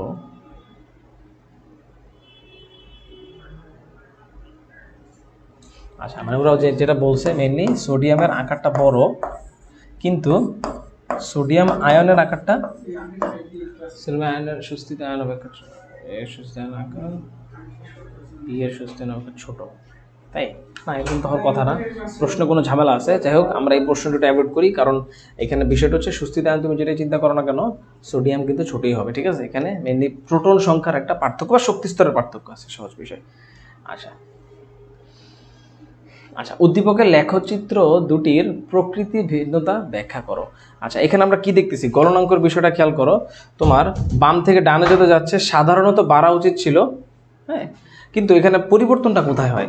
তোমার 1 থেকে 14 পর্যন্ত ধাতব ধর্ম বেশি ছিল, যার ফলে বাম থেকে ডানে গেলে বৃদ্ধি পায়। বাট যখনই 14তে চলে আসছে আস্তে আস্তে ধাতব ধর্ম হ্রাস পাইছে। ঠিক আছে, এই জন্য কমে গেছে। তো সহজ কথা, ধাতব ধর্ম বৃদ্ধি পেলে তোমার গলনাঙ্ক স্ফুটনাঙ্ক বৃদ্ধি পায়, এই জন্য আমরা দেখতে পাচ্ছি বাম থেকে ডানে বৃদ্ধি পাচ্ছে। ঠিক আছে, তো আর এখানে বলছে যে উদ্দীপকের লেখচিত্র দুটি প্রকৃতির ভিন্নতার কারণ। আচ্ছা, আবার এখানে দেখো তুমি, এটা কিন্তু গ্রুপ বরাবর। ঠিক আছে, এটা কিন্তু পর্যায় বরাবর ছিল। তো গ্রুপ বরাবর আমরা যখন উপর থেকে নিচের দিকে যাই তখন কিন্তু আকার বৃদ্ধি পায়। তো আকার বৃদ্ধি পেলে লাস্টের শক্তিস্তরের ইলেকট্রন কিন্তু সহজে বের হয়ে যায়। ঠিক আছে, আর আমরা জানি কোনো একটা যৌগ কখন গলে যাবে? যখন সেটা আয়নিত হবে। ঠিক আছে, মেল্টেড হয়ে যাবে, সহজ কথা। সো যে যত বেশি তাড়াতাড়ি আয়নিত হচ্ছে তার গলনাঙ্ক কম। এই জন্য তোমার লিথিয়াম, সোডিয়াম এই বরাবর অর্থাৎ গ্রুপ বরাবর উপর থেকে নিচের দিকে তোমার গলনাঙ্ক হ্রাস পাচ্ছে। ঠিক আছে, কারণ সাইজটা বড়। সো আমাদের মোটামুটি সব এমসিকিউ থেকে রিটেন সব কিছু সলভ হয়ে গেছে। তোমাদের যদি কারো কোনো প্রশ্ন থাকে তোমরা কমেন্টে জিজ্ঞেস করতে পারো, আমি তোমাদের কমেন্টগুলো দেখতেছি।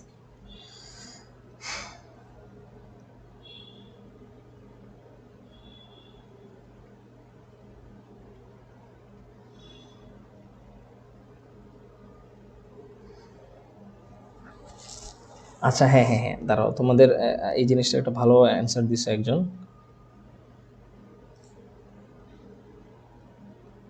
ওকে, হ্যাঁ, তোমার খুব সুন্দর একটা অ্যান্সার দিচ্ছে ইখলাস হোসেন। কথাটা ঠিক ছিল, আমি একটু ঠিক করে দিচ্ছি এটা। আচ্ছা, ওইখানে হচ্ছে আমাদের একটু শেলটা নিয়ে খেয়াল করতে হবে আমাদের। এটা কিন্তু সঠিক, তার কারণ হচ্ছে সোডিয়ামের 3টা শক্তি স্তর, ক্লোরিনেরও কিন্তু 3টা শক্তি স্তর ছিল, বাট ক্লোরিনের এখানে ইলেকট্রন বেশি হওয়ার কারণে সে কিন্তু আকারে ছোট হয়ে গেছে। বাট যখনই সোডিয়াম একটা ইলেকট্রন ত্যাগ করে দেয়, তার কিন্তু শক্তি স্তর কয়টা? 2টা হয়ে গেল না? আর 2টা হওয়া মানে কি অটোমেটিক ছোট হয়ে গেছে। তো শক্তি স্তরের সাপেক্ষে যদি চিন্তা করি, তো এটা ছোট হবে, যেহেতু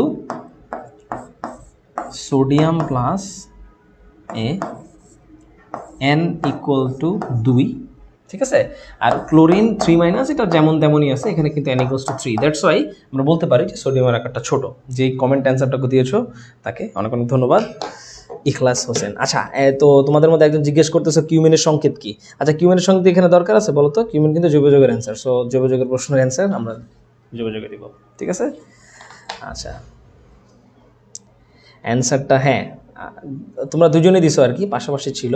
তো আল্লাহর সৈনিক, তোমাকে ধন্যবাদ, তোমরা দুজনে অ্যান্সারটা দিয়েছো। ওকে,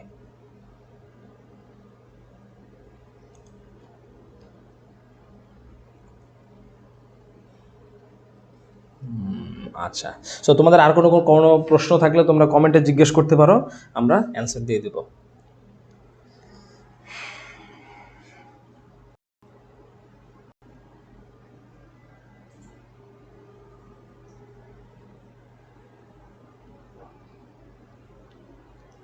আচ্ছা, সো আমরা যেটা বুঝতেছি তোমাদের তেমন আজকে আর তেমন কোনো প্রশ্ন নাই। আমরা নেক্সট ক্লাসে, ঠিক আছে, সংকরণ নিয়ে আলোচনা করব, এবং সংকরণ কিন্তু এই চ্যাপ্টারের খুব ইম্পর্টেন্ট টপিক। সো তোমরা বেশি বেশি ফ্রেন্ডদেরকে মেনশন করে দিবে যাতে সবাই ক্লাসগুলো করতে পারে। আচ্ছা,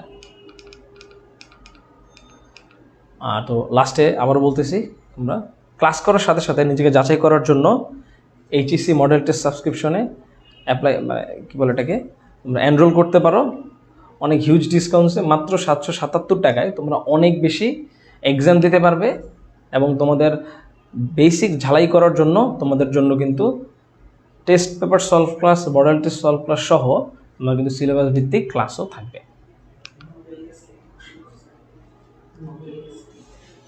আচ্ছা, আচ্ছা ঠিক আছে, অনেকে অলরেডি প্রশ্ন করা শুরু করছো, আমি তোমাদের প্রশ্নের অ্যান্সার দিচ্ছি। একজন জিজ্ঞেস করতেছো নোবেল গ্যাস কি, তাই তো? আচ্ছা, সো নোবেল গ্যাস হচ্ছে সহজ কথা, যাদের শেষ শক্তি স্তরের সবগুলো অরবিটাল সম্পূর্ণভাবে পূর্ণ থাকে, তাদেরকে আমরা নোবেল গ্যাস বলবো।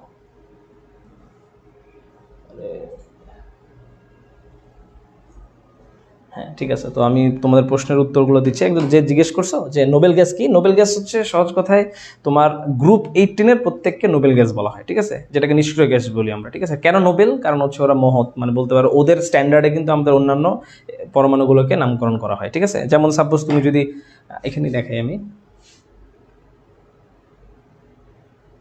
সাপোজ তুমি আয়রনের ইলেকট্রন বিন্যাস করতে চাচ্ছ,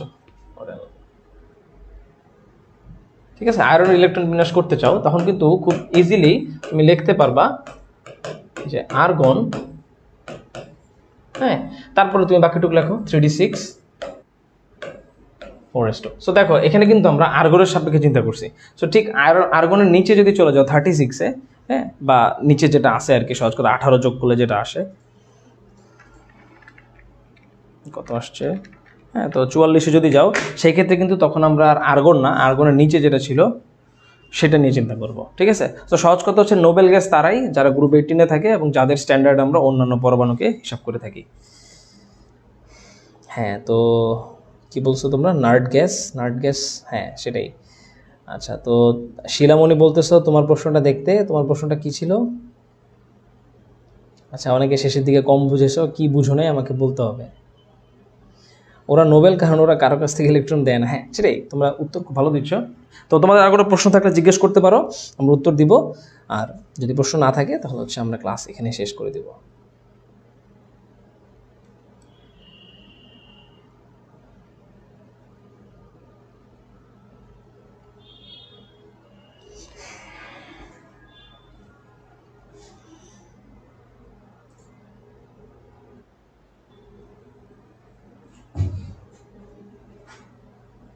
আচ্ছা, একজন প্রশ্ন করছে যে জৈব যৌগের মধ্যে বন্ধনগুলো কি সিগমা কিনা। হ্যাঁ, জৈব যৌগের মধ্যে তোমার প্রথম বন্ধনটা সিগমা থাকে, এরপরে বাকি সকল বন্ধন যদি দ্বিবন্ধন ত্রিবন্ধন থাকে তখন সেগুলোকে আমরা পাই বন্ধন বলে থাকি, ঠিক আছে? আচ্ছা, তো আশা করি শিলামণি তুমি তোমার অ্যান্সারটা পেয়েছো। হ্যাঁ, জৈব যৌগের বন্ধনগুলো কি সিগমা কিনা? প্রথম বন্ধনটা সবসময় বা শক্তিশালী বন্ধনটা সিগমা হয়, আর বাকি সবগুলো হচ্ছে তোমার পাই বন্ধন, ঠিক আছে? আচ্ছা,